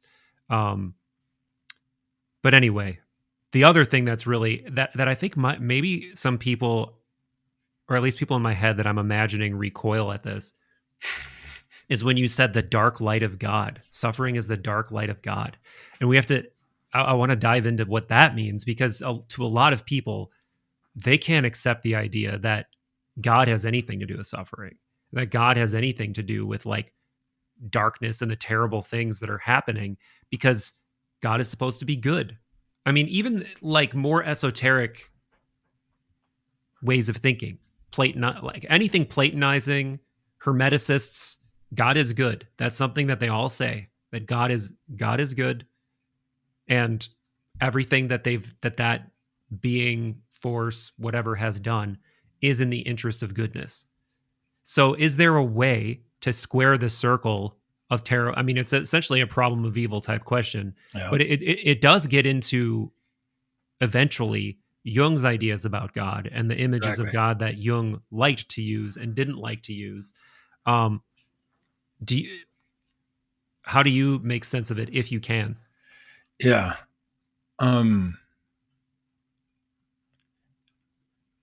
Your imago Dei is your personal image of God. Mm-hmm. And what I would offer is that your imago Dei is too small if it can't incorporate everything. It's not God.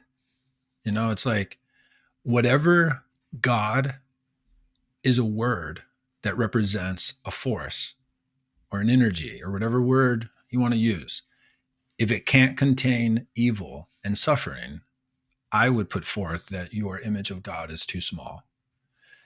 And like one of the things that Jung talked about, you know, and it's why he got, you know, quote unquote, in trouble with the church later in his life when, you know, he talked about evil more, was that like one of the great wounds of modern Christianity is that it split God in half. And so it split people in half within themselves. And that one of the essences of the individuation process is to heal the split. What's the split? Good and evil. And the thing that I don't have words for, but that I can feel, is it's like there's the golden gate to heaven, and that's all the good shit. But there's a black gate to heaven, and it's actually like a well that's underneath, like the core tree in the middle of heaven. And you can get into heaven through both. But one is the pearly gates, and it's all light and it's all clouds, you know, and that's like the visionary experience where everything's just fucking beautiful. But there's also the black gate, which is, again, this will not make sense for anyone who hasn't experienced it. But if you've experienced it, you know it, and you might not be able to articulate it. But there's a really, so one of the quotes from Jung is, "In the filth, it will be found." Yeah, that's an alchemy quote too. Yes. Yeah. And one of his other quotes is, "Modern man can't see God because he won't look low enough." Ooh, That's a yeah, genius that's one. a good one. That's a So, good one. one of the really uncomfortable things that I wouldn't say I believe, as opposed to my current experience reveals to me that this is the case, is that evil is like an atomic flash of light. And the byproduct of an evil act, the radiation of the atom bomb, is suffering. It's the type of suffering that can't be made meaning of. You know, it can't be justified. It's the unjustifiable suffering. The only thing that consciousness can do with that is to either look away from it, which is to have like the hazmat suit of your worldview where you can spiritually bypass it, Yeah, that's a good way to put it. or you let the radiation eat the hazmat suit and you have to alchemize it. Yeah. You have to be the philosopher's stone of it. And the only thing that you can do with unjustifiable suffering is to weep and to be decayed by it, but to trust that you are the thing that can be decayed.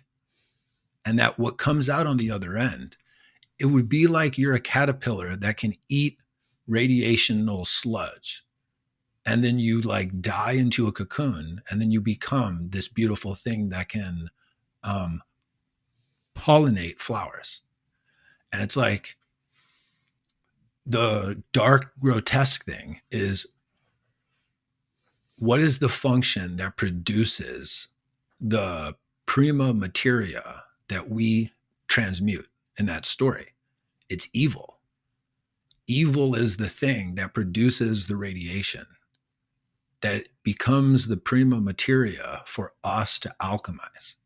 And so it's like, it's not to say it's okay, because it's not. And if you are able to make it okay, you can't interact with that radiation. Right. So it's not okay. And the fact that it's not okay is the requirement that you become the philosopher's stone of it. And then I think the ultimate expression of the alchemy is, it's like, it's the arts, your favorite poems, your favorite musicians, the type of art that has moved you and changed the course of your life. It came from people who alchemized unjustifiable suffering all of them are the byproduct of alchemizing the fallout of evil acts.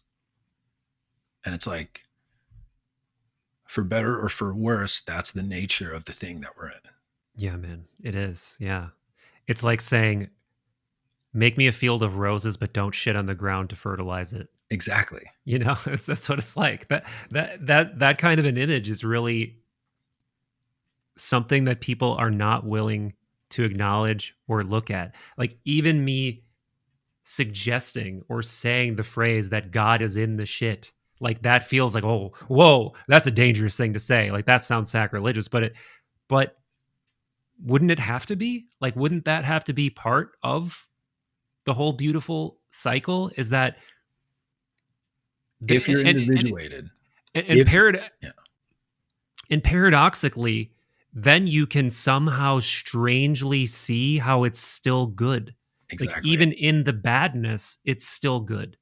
And I don't like some of it starts to get so paradoxical when you really dig to the deepest depths of Jung's collected works on this stuff. Like when he starts talking about Abraxas and starts using the sort of like negative theology technique of like, it's this and it's the total opposite.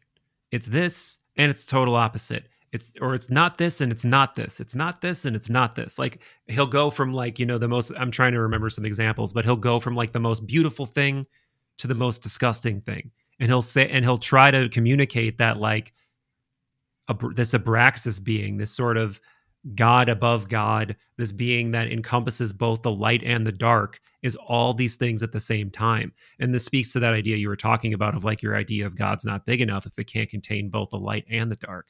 But then the human mind recoils at it because it can't understand how there could be a thing that we could call a single thing that could encompass all of that at once. And that makes me think of that Joseph Campbell riff that I love about how the very last thing you need to do on your way to the beatific vision, the beautiful, glorious, terrifying vision of God, is to kill the image of God. Exactly. Is to chop. It's the image on the third eye chakra of the goddess holding the severed head of the creator. Yep. That's that archetypal image of like, if you want to really see what's up there, you know, that God that you've been worshiping all this time, got to kill it. Then you can see what it really is. And So, man, it made me think of that scene in Princess Mononoke too, where they 100%. take the head off of the. And I think that Princess Mononoke has one of the most evolved symbols for God in the deer, in the fact that it gives life and it takes life. But there's a couple of things I want to touch on what you just said. The first one is that the nature of the English language and most of the languages that have come out of like the Greek and the Latin worldview is it implies distinct, separate objects, you know, just the way our language functions. And that the discrete, separate objects is the model for like space-time. And then the model for the dream world is the same as quantum physics in the sense that light is both a wave and a particle. Yeah. And that depending on the environment and the observer effect, it will either collapse into one or the other, but it's both. And so the language that we live in keeps us in space-time thinking.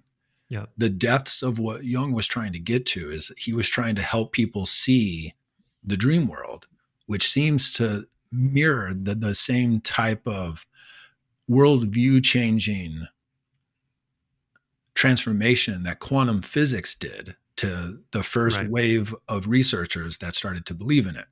Yeah. So, and this is why he collaborated with Pauly so closely, trying to figure out if they could bridge this psycho-spiritual gap. And the other thing about the Joseph Campbell quote is that, so the ultimate vision of God, like the right word for it is the mysterium tremendum. It is both magnificent and terrible. And that it's whatever your conception of the good is it has cut off some part of the mysterium tremendum. and Right. that you have to temporarily kill that in order for you to be in the all. But you can't stay in the all, because when you're in the all, if you have to shit, you'll shit your pants. Like it's whatever that experience is, it's so total that you don't get to play the game of life. So you eventually will condense out of it back into hopefully an updated image of your good God. And all of us have a God. Like all of us, regardless of what we believe, act as if we have an internal guiding ethic, period. Now, most of us aren't in integrity with it. And that's why we have all the problems in our lives that we do have. Like if you're depressed, if you're anxious, I think almost anything that falls in the DSM is a reflection of different ways that the human psyche and soul will contort if it turns away from Yeah. its inner ethic. Yeah. You said it in another way on another pod that we did, that the DSM is like a compendium of the ways that your daimon will act up if you Exactly. don't live in harmony with it. Yeah. And I believe that to my bones. The one caveat is obviously there are like objective injuries that can happen that I will happily not argue for. But in the privacy of like talking with friends, I think I could even argue for that, but I won't try to because I don't know.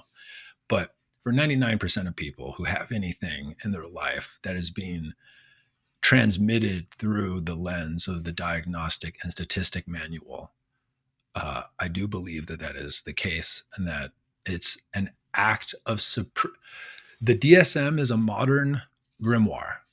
It's a collection of demons. Yeah. Yeah. I love that. Yeah. And it's like we still live with demons and angels, and they're egregores and they can possess us. We just give it different names. And we live in a generation where all of the gods and demons don't believe that they're gods or demons. And we believe it too. But it's like we build temples to finance. There are finance Right. temples all over this planet. We build temples to consumerism. They litter our land. We Yeah. build Literally. temples to comfort, and it's all over the place. Those are gods, and they're all Yeah. gods that don't think they're gods, and that's why they're schizophrenic. Yeah. They're like unconscious gods that just have this like psychic gravitational force to the lowest part of the human soul from a platonic standpoint. Like they're all like eros animal gods. They're all eros animal gods that are like the unconscious id forces driving human behavior, like the lowest hanging fruit of human behavior. Those are the primary gods we're worshiping. I don't think you can argue that. I mean, who's like, think of it this way. Worship is essentially like an outflow of energy, right? Of like conscious communion with something. What are we consciously communing with most of the time, if not exactly what you just described? And that's one of the things that speaks directly to why individuation is so hard, because you essentially do have to swim upstream away from all of that shit to worship something else, to like worship, as Mary Louise von Franz said, your own daimon, your own God, so that you can actually build a channel to whatever the higher is. That's one thing that I think is really, really compelling too about the way she put it. And again, the more esoteric way of conceiving of spirituality is like our conception of divinity or spirituality has become so black and white that it's like the little tiny individual in the microcosm, and then there's like one God that's in charge of everything, and that's it. And we got to figure out a way to develop a relationship with that. But it makes it makes it feel so far away from you. It makes it feel like a thing that you're not, a thing that is somehow out there that you need to like, I got to say the right things to make it like me, or feel like I have a relationship with it.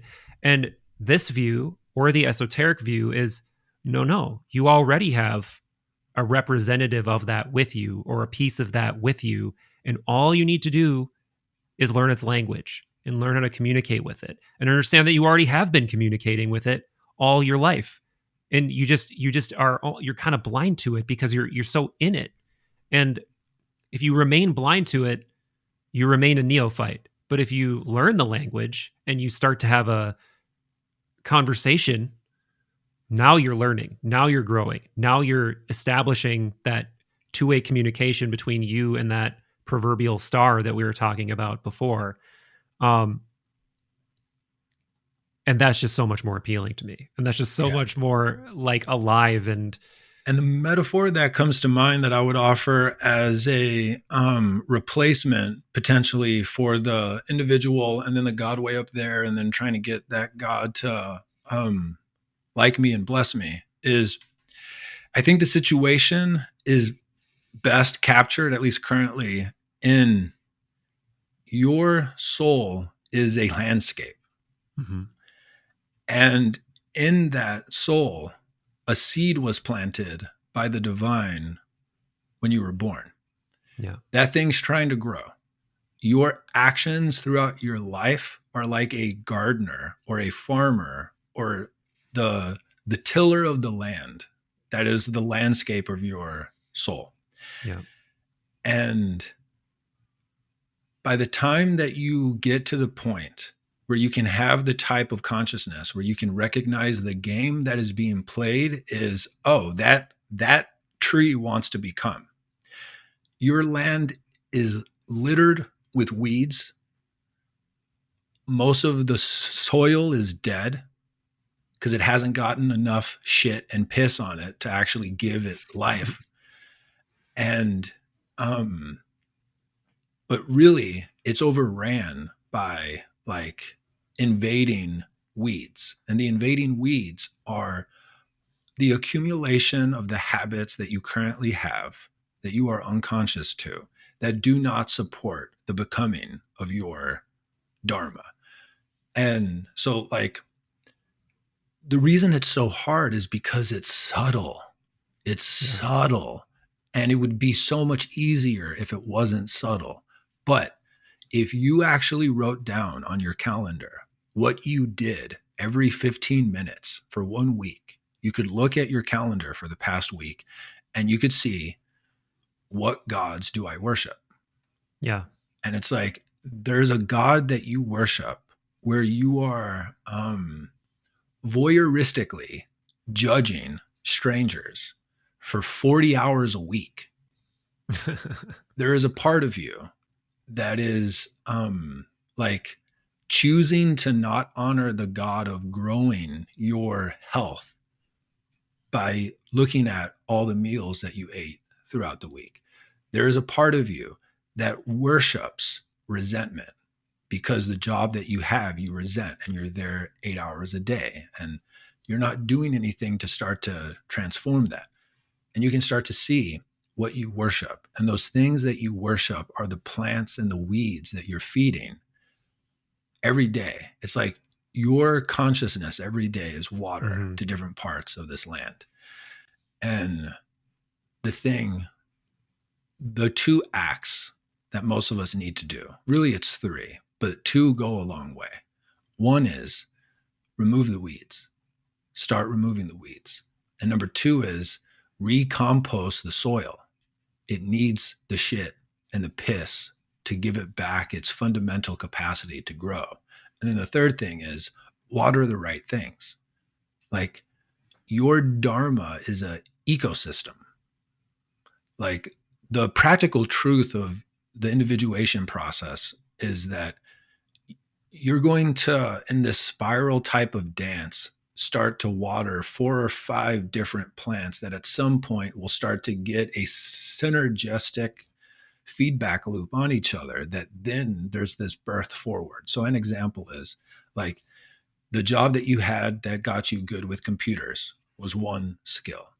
Being a musician was another skill. The podcast is another skill. The deep like research and having this curiosity to go into these deep places is another. And now your capacity to start to create videos is another. And it's like, these are all different plants that a good regenerative farmer, they see what the land could be far deeper into the future than it currently is. And they understand, okay, this first year, I just need to lay down fertilizer and get a source of water here. And then Right. I'm going to plant this, this, and this that I'm going to need to water way too much for the first 5 years. But then once they all grow together in this way, I won't have to do anything because the Hmm. well water Hmm. will Hmm. run and they'll capture and it'll do the whole thing. That's what's kind of being asked of us if we learn to start to listen to the regenerative farmer, like elder, that's in us, and it's our Yeah. soul. And it Yeah. talks to you through your dreams as one example, but it talks to you through many ways. But your dreams, I'm just having this like insight now, but your dream is the wild elder inside of you that knows how to regenerate your soul. Yeah. Yeah. It's I get what you're saying. I get what you're saying. And I do think there's some I both agree with you. And I think there's like something, a key thing missing, which is that while all of that is true, I think some people might be feeling like, but how do I like what okay, we're using the worship metaphor. What do I do to like worship properly that's like aside from just like things that I'm doing in my exoteric life? When I don't feel connected to any specific practice, when I don't feel connected to any specific place. And one thing that I want to put on the table that I've been learning slowly, a little bit faster recently, is that when you have that impulse, don't ask your intellect that question. Like there has to be a thing that you do that is not intellectual, that is just a decision of, and this is talked about in inner work too, in a little bit of a different way, but just deciding, like literally or figuratively, drawing a circle or designating a space where it's like, this is now sacred. And maybe I put something on, Yep. maybe I say something, maybe I do something, but whatever you're doing, you're going into that space with the express purpose of not intellectual religious impulse. You know, you're like going in there and saying, like, I'm prostrating that thinking intellectual part of my brain and I'm turning to the visionary, the internal, the God, the daimon, whatever it is. And I'm here for it now. And it doesn't matter if you close your eyes for 20 minutes and nothing happens. Trust me, it matters. Trust me, it matters that you're making that decision to do that like daily, if not more than that. And 100%. I've noticed for me that I'm not claiming that I have perfect dream recall. I absolutely I don't. don't either. Yeah. But I have gotten to a place like if you'd have asked me a month ago, like how many of your dreams you remember, I'd be like probably one day a week I wake up and I like remember something. I would say now every single morning, not every morning, but probably 5 out of 7 days a week, I wake up with a very clear, at least one image, two images, sequence of things that happened, or like sometimes it's figures, sometimes it's absolutely ridiculous shit. Like Yeah. the rock might show up, or like Good. like it might be just some absolutely nonsensical thing. Um, but you remember it and then you write it down. And Yep. then you have like this material that you 100%. can work with, and you can really be like, I don't know what this is. This is not from my intellect. And then you can start to slowly build up this compendium of a relationship with those images that are whatever that other place is, whatever the unconscious is, the non-intellectual is. 100%. So, what I would offer to add to that is the two clear places that you can start, no matter who you are or where you're from, is first, make a practice of at least writing to yourself one thing a day that you're afraid to say out loud, AKA just practice being honest with yourself. Yeah. Just that will start a purification process that if you feed, you're going to get to the point where you're not going to be able to not say the true thing in the moment. And as soon as you start to move into that world, you're actually starting to trust something beyond your ego. Mm-hmm. Because the only reason we lie is because we don't trust, period. The only reason we lie is because we don't trust the truth, period, full stop. And you could think of the truth as something greater than, like, all lies come from ego, period. and when you say the truth in a place where you want it to What about lie. what about like a white lie? Like if like you don't think a person looks great and you're like, you look great. I'm going to let your own inner feelings answer that for you. I truly believe that you can altruistically lie sometimes, but continue though.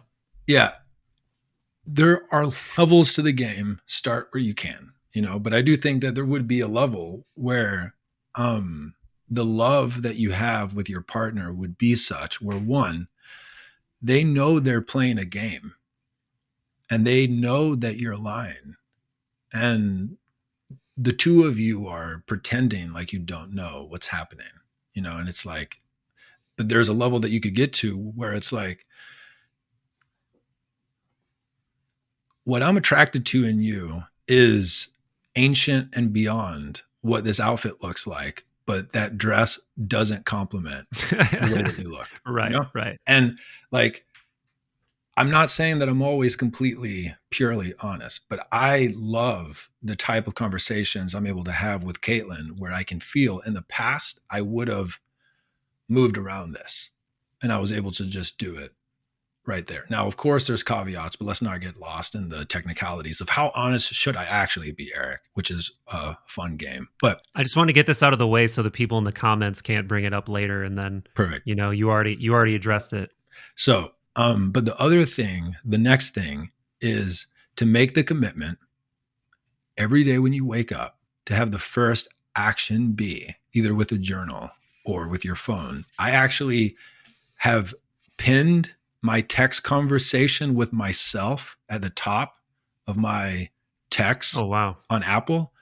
And so what I do, because we're already addicted to our phones, is I just roll over and I text myself whatever the first thought is that comes up. Mm-hmm. For people who say they don't remember their dreams, if you just start to do that for a couple of days with the commitment of, even if I don't remember, the first thing I do is I roll over and I start writing whatever I can remember. There's a really cool thing about dreams where if you don't try to write it, it will feel like you have forgotten it. But as you write it, it blossoms inside of you in a really cool way that you can only know if you actually try. If you do that for just a couple of days, you're going to start remembering dreams, period. And the process will have started. Yeah, I agree. I really think that if you put in the energy to orienting yourself toward it, it will meet you halfway. It's not as clean for me as some people lay it out. Like, I mean, there's some people who just ask the dream before you go to sleep for this, and it will show you. I'm not there yet. I'm not there yet either. Like, there's this guy, Machiel Clerk. He's the guy who's the founder of Jung Platform, like their big online, learning platform, and he's also a therapist, and he's got a book out about dream work, and that's his experience. Is like he can just, boom, here's my prompt. I dream about it. I write it down. I do my dream work. Yeah, I'm not there either, but it does. But what I will say is that in my experience, no bullshit. If you do something to just show it that you want to establish that connection, you're going to show up to that connection, even if it doesn't show up for you. It compensates. There's some kind of weird compensation that starts occurring.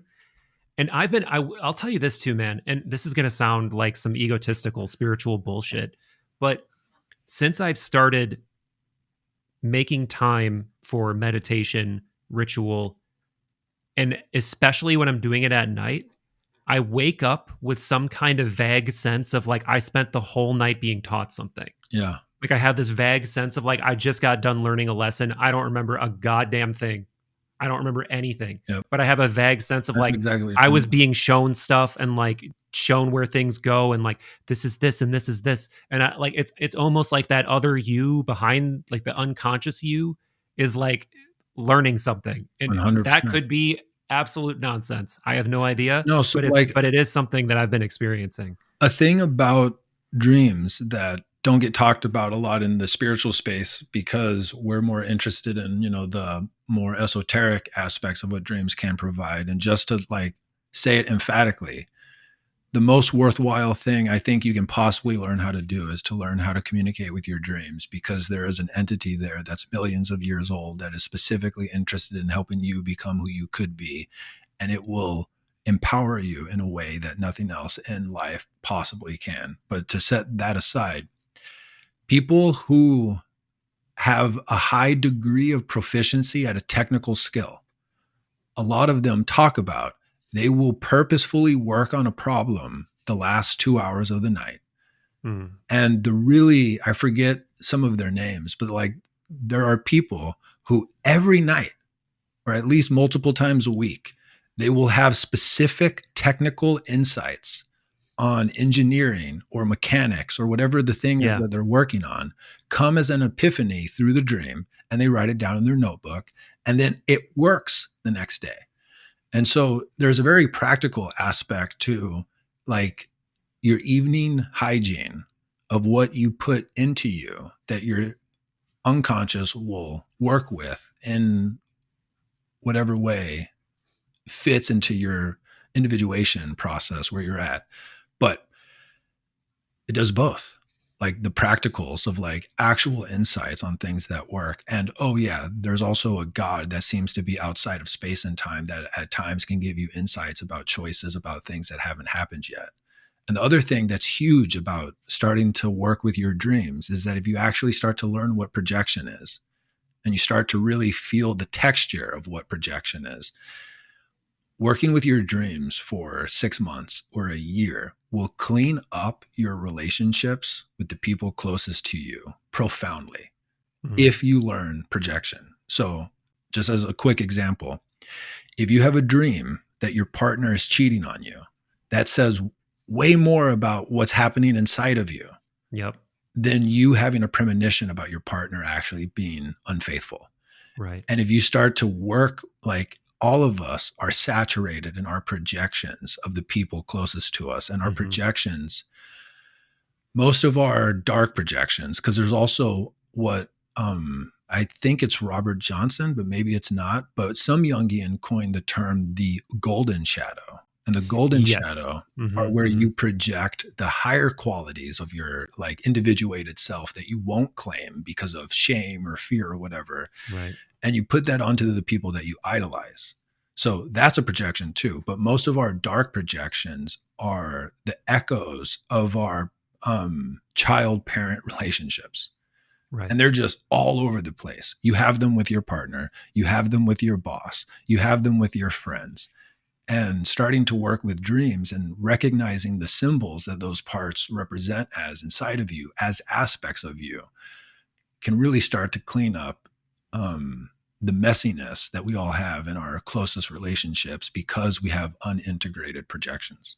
Yeah, man. Yeah. Now we're getting into some of the like the real talk of shadow work, of what it really is, of so many different facets of it that like I don't think we can touch on all of it. But this golden shadow facet is really interesting because while there's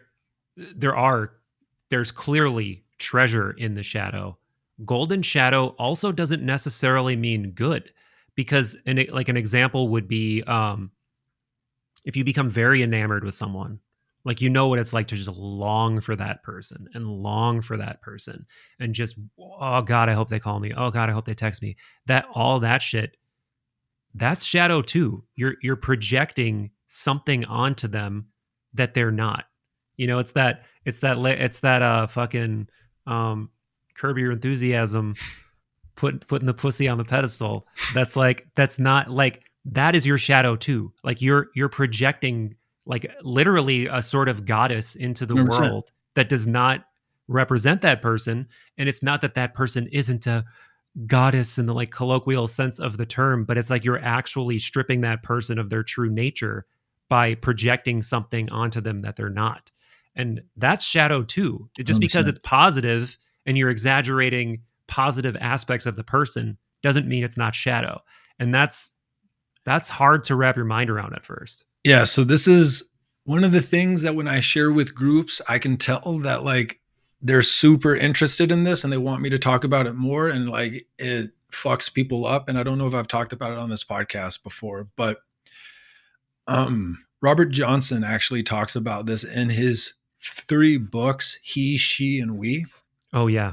Hmm. But the I haven't core read idea, those, but I know of them. it's life changing once you're able to see it. So, um, the Jungian lens is that you have a inner other, and your inner other is the amalgamation of symbolic energy that you could use to access the divine if you have it integrated.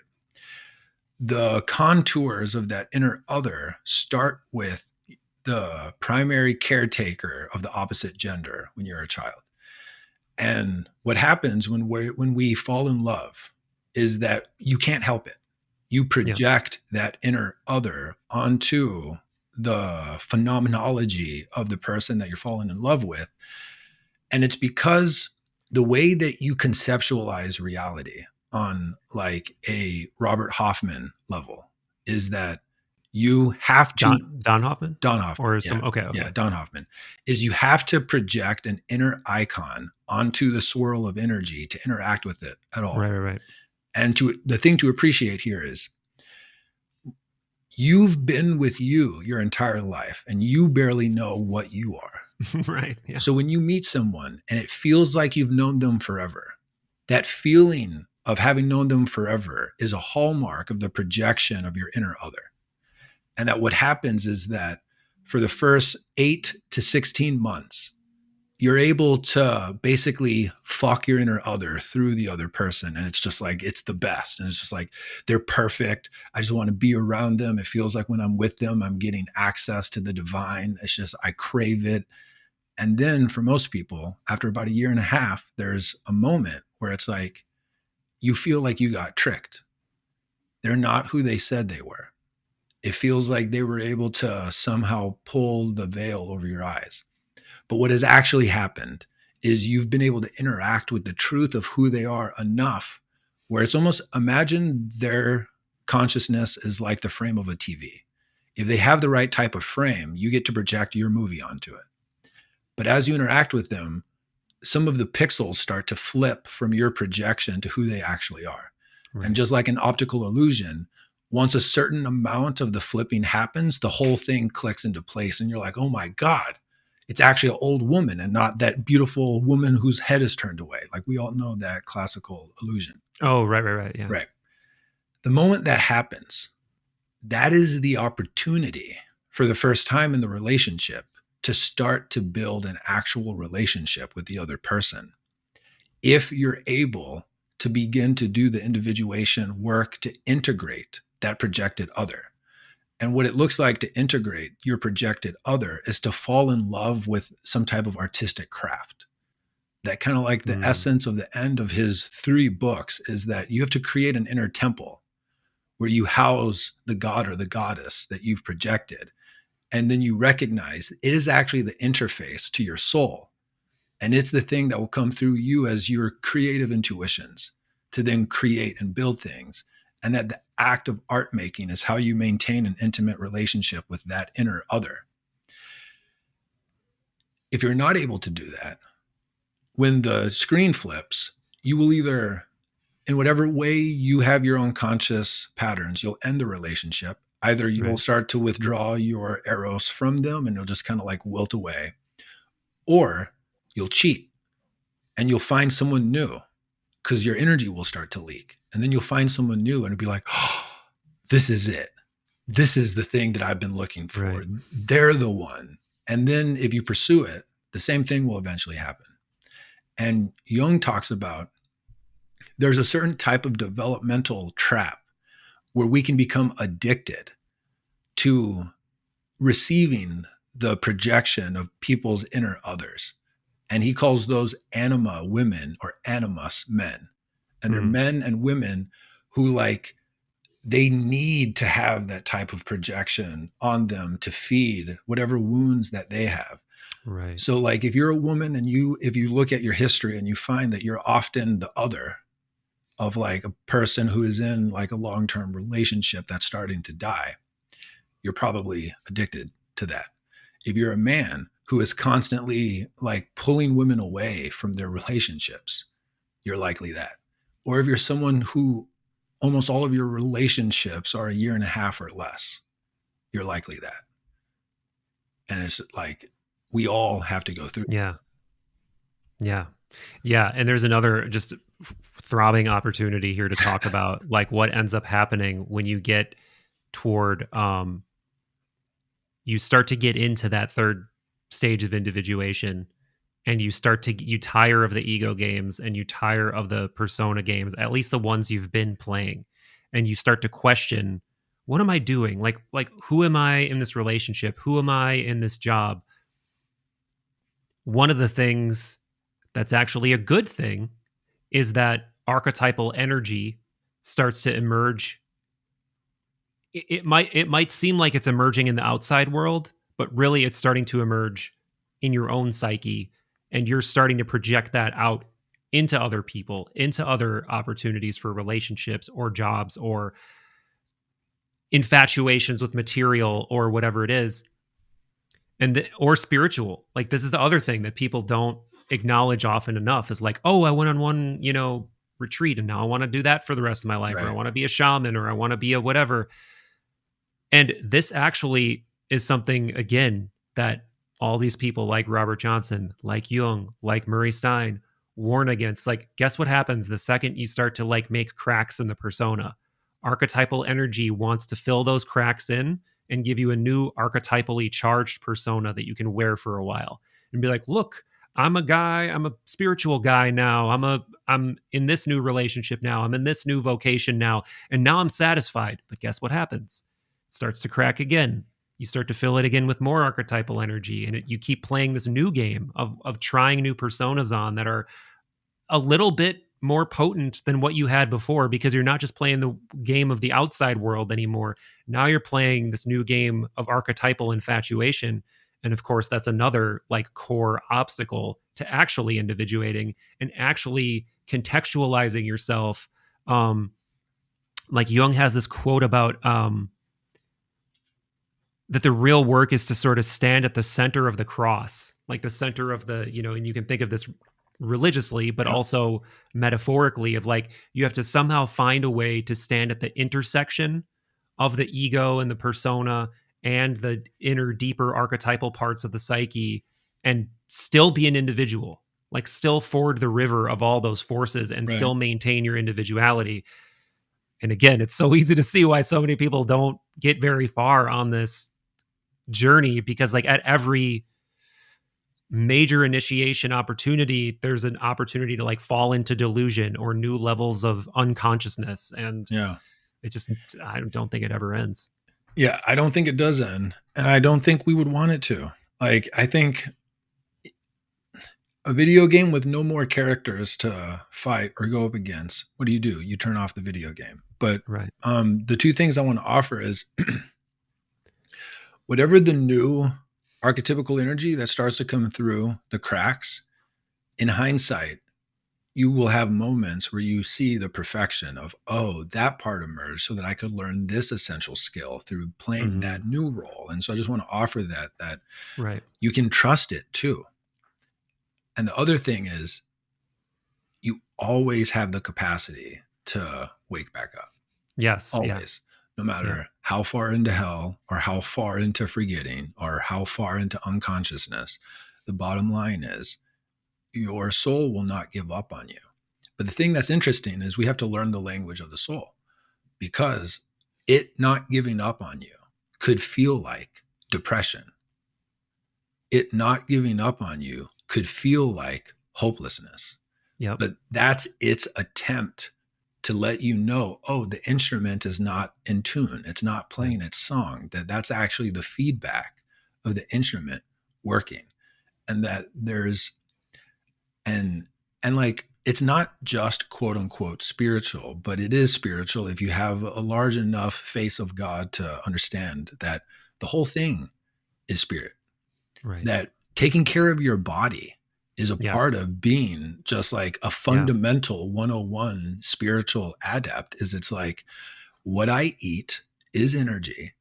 What I do with my body affects how all of the energy of consciousness comes through it, the way that I breathe, the way that I speak, like all these practical things are actually a part of this larger game too. It's Yeah. not just, humming in the dark with a candle. Yeah, I'm glad you said that. And that brought on two things I want to say is that it made me think of that quote I said earlier to you, which I don't think was on the recording, which was like something to the effect of individuation demands your folly, not your wisdom. And the way, and that's from Jung. And what I interpret that to mean is like fucking up is a prerequisite. Like you have to make mistakes to understand, oh, I don't go this way. I have to go back this way. Yep. Oh, I do go this way. Okay, let's go further. Oh, there's the wall. That's the limit of this. Time to go here.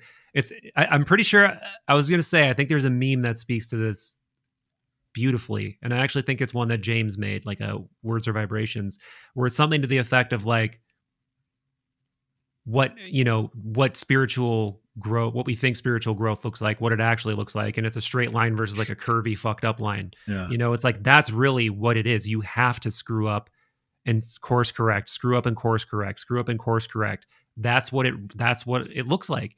And that's why Jung liked the image of the mandala, right? Because it's not something that's straight. It's all curvy. It's like intelligence mixed with flow, with flow all the time.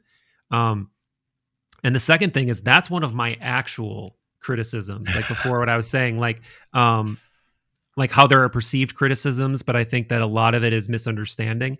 That's one of my actual criticisms of individuation and of a lot of this stuff is it leaves the body out almost completely. Yep. Like it leaves being like taking care of your body, like all of those things you just mentioned out in a lot of cases. And I think that that's a mistake. And we can even see that from like Plato and Socrates. Like they have quotes about like, you should have a body that you know how to use it. You become fluent in the language of the body. Like Plato was famously a wrestler. Socrates was a soldier. Like, that's a very important element of it too, that I think gets left out too often. 100%. Like one of the things that I think is important for me to just remind myself is it's like Jung is not a god. He was a genius of his time, but his time had a lot of constraints. And a big part of one of the huge constraints of his time is they were in this like perfect wedge of having been domesticated sufficiently by culture to not even realize what they were missing, but that culture hadn't gotten so toxic, like chemically toxic as it is now. Plastics and where they chemicals. could have had the bad habits that they had and it not be just fucking killing millions of people a year of heart disease in the way that it is now. And we now live in a culture where it's like, if you don't take your health as a personal spiritual responsibility, you're going to be fucking sick. Like, if you're taking the recommendations of the like Food and Health Administration on what to eat, if you're buying the thing that's convenient in the store with the right packaging and the good marketing, and you're drinking tap water and you're adding all those things up over the course of 20 years, plus you're inside all day, like, you have physical problems that are actually spiritual problems. If you expand your awareness of what, like, I think, I like to believe, and I also would be willing to bet some money on it, that when we die, there's going to be some type of realization of like, oh, fuck. Yeah. This was the opportunity to play the human instrument thing. Like the thing that I imagine, I read a book when I was a kid, and it was like a teenager goes into a arcade and they have a really advanced VR thing. And she waited in line, for hours to be able to get into this VR thing. And the VR breaks and she has to stay in it until she beats the game. And it's the hardest game in the arcade. I read that as a kid. And some part of me feels like we're going to pop out of this game when we die. And some part of us is going to be like, fuck, I forgot. I told myself I wouldn't forget. And I wanted to be here to play the full scale, like all the keys of the piano of this instrument. And I had to, fucking save in heaven, all this fucking thing, like all these, points. I'm obviously now just joking, but like the fundamental instrument is the body. And it's like, if you have the spiritual perspective, the way you eat, the way you sleep, the way you move, the sunlight you get, it's all so deeply spiritual. If we also had better education, like eating food it's so funny. 99% of the food I eat unconsciously.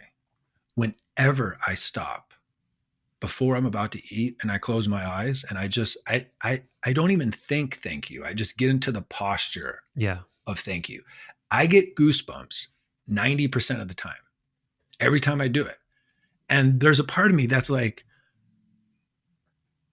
I'm so unconscious that there's something that I didn't even have to learn how to do. That the moment I open up to the posture of the gratitude of the food in front of me, because if you live in Western culture, the food that you eat every day is a fucking miracle of service and labor and love. Even if it's fucked up, dozens to hundreds of people had to be a part of a process for that food to make it in front of you. Yeah. And it's just, it's fucking miraculous. And Yeah. like whenever you drink water, like the amount of human effort that has had to go into plumbing and the utilities of wherever it is that you live and to clean the water and to do all of that shit has taken generations of people to get to the point where you can just turn on your fucking faucet, where you can just turn on your electricity. And then with the fucking sun, it's like, that is a thing that if you contemplate it, even for a couple of moments, it will break your brain. Yeah. And you literally eat sunlight. It's like you came of it and it feeds you. And the average American spends something like 93% of their time each day not in the sun. Yeah. And it's just like all that spiritual. Oh yeah, man. That is the disposition. That's like the change that I think really alters the psyche. And like Regardier and some other stuff I've been reading recently, clearly it's like they're aware of that, exactly what you just described, and it's all those small tiny things that we're all aware of, but it's retuning our relationship to all of it. Like what if just everyone listening right now decided at like next sunrise and next sundown, they're going to do like a worshipful witnessing of those events, and then connect with the fact that you could literally do that every day of your life. Like that's a game-changing way to contextualize your reality, and we're all just in it, and we're all like, I don't know, I guess I'll just get wings, like that. And I'm guilty of it, believe Same. me. But And I think like what I don't want this to feel like is, oh, these are just more things that I can use to judge myself for the things that I'm not doing each day. I think what goes a long way is two things. One is removing obvious things that will just allow you to be with yourself more. So you don't just go from thing to thing. And just like a really practical thing that people can do is delete your social media apps from your phone and just make yourself have to re-download them each time you want to open them. Or you set a timer for 1 hour a day, and that's the day where you just gorge unconsciously on Instagram and Twitter and whatever else. But for the rest of the day, it's not on your phone. And what you'll find the first day that you do it is you will unconsciously reach for your phone to open up the app at least 10 times. That's a beautiful day, because that's a day where you're realizing, oh, Lord. So that's one thing that you can do. The other thing, if you can have the discipline to put yourself through something exhausting or hard that really pushes your effort, everything else throughout the day, there's this sense of like peace and almost like you can allow the the overwhelming gratitude to come in a bit more because it feels like you've opened up your heart a bit and you can actually do it through intense physical exertion. Yeah. Yeah. With you, brother. I'm always with you in spirit. Unfortunately, not physically as often as I would like to be. Yeah. But this has been such another great mind meld, man. I always wish we would have just hit record from the very beginning, but it's also good to get those private chats in too. This is already the 2.5 hour Good Lord banger. So let's wrap this one. Can't wait for the next one. Is there anything you want to tell people before we? Yeah. If you listen to this podcast and you don't make the intention to write down your dream first thing in the morning tomorrow, don't ever DM me. Don't ever email me, and don't ever comment on anything that I do because you're not listening. I love you. Amen to that. Love you all. Love you, Eric.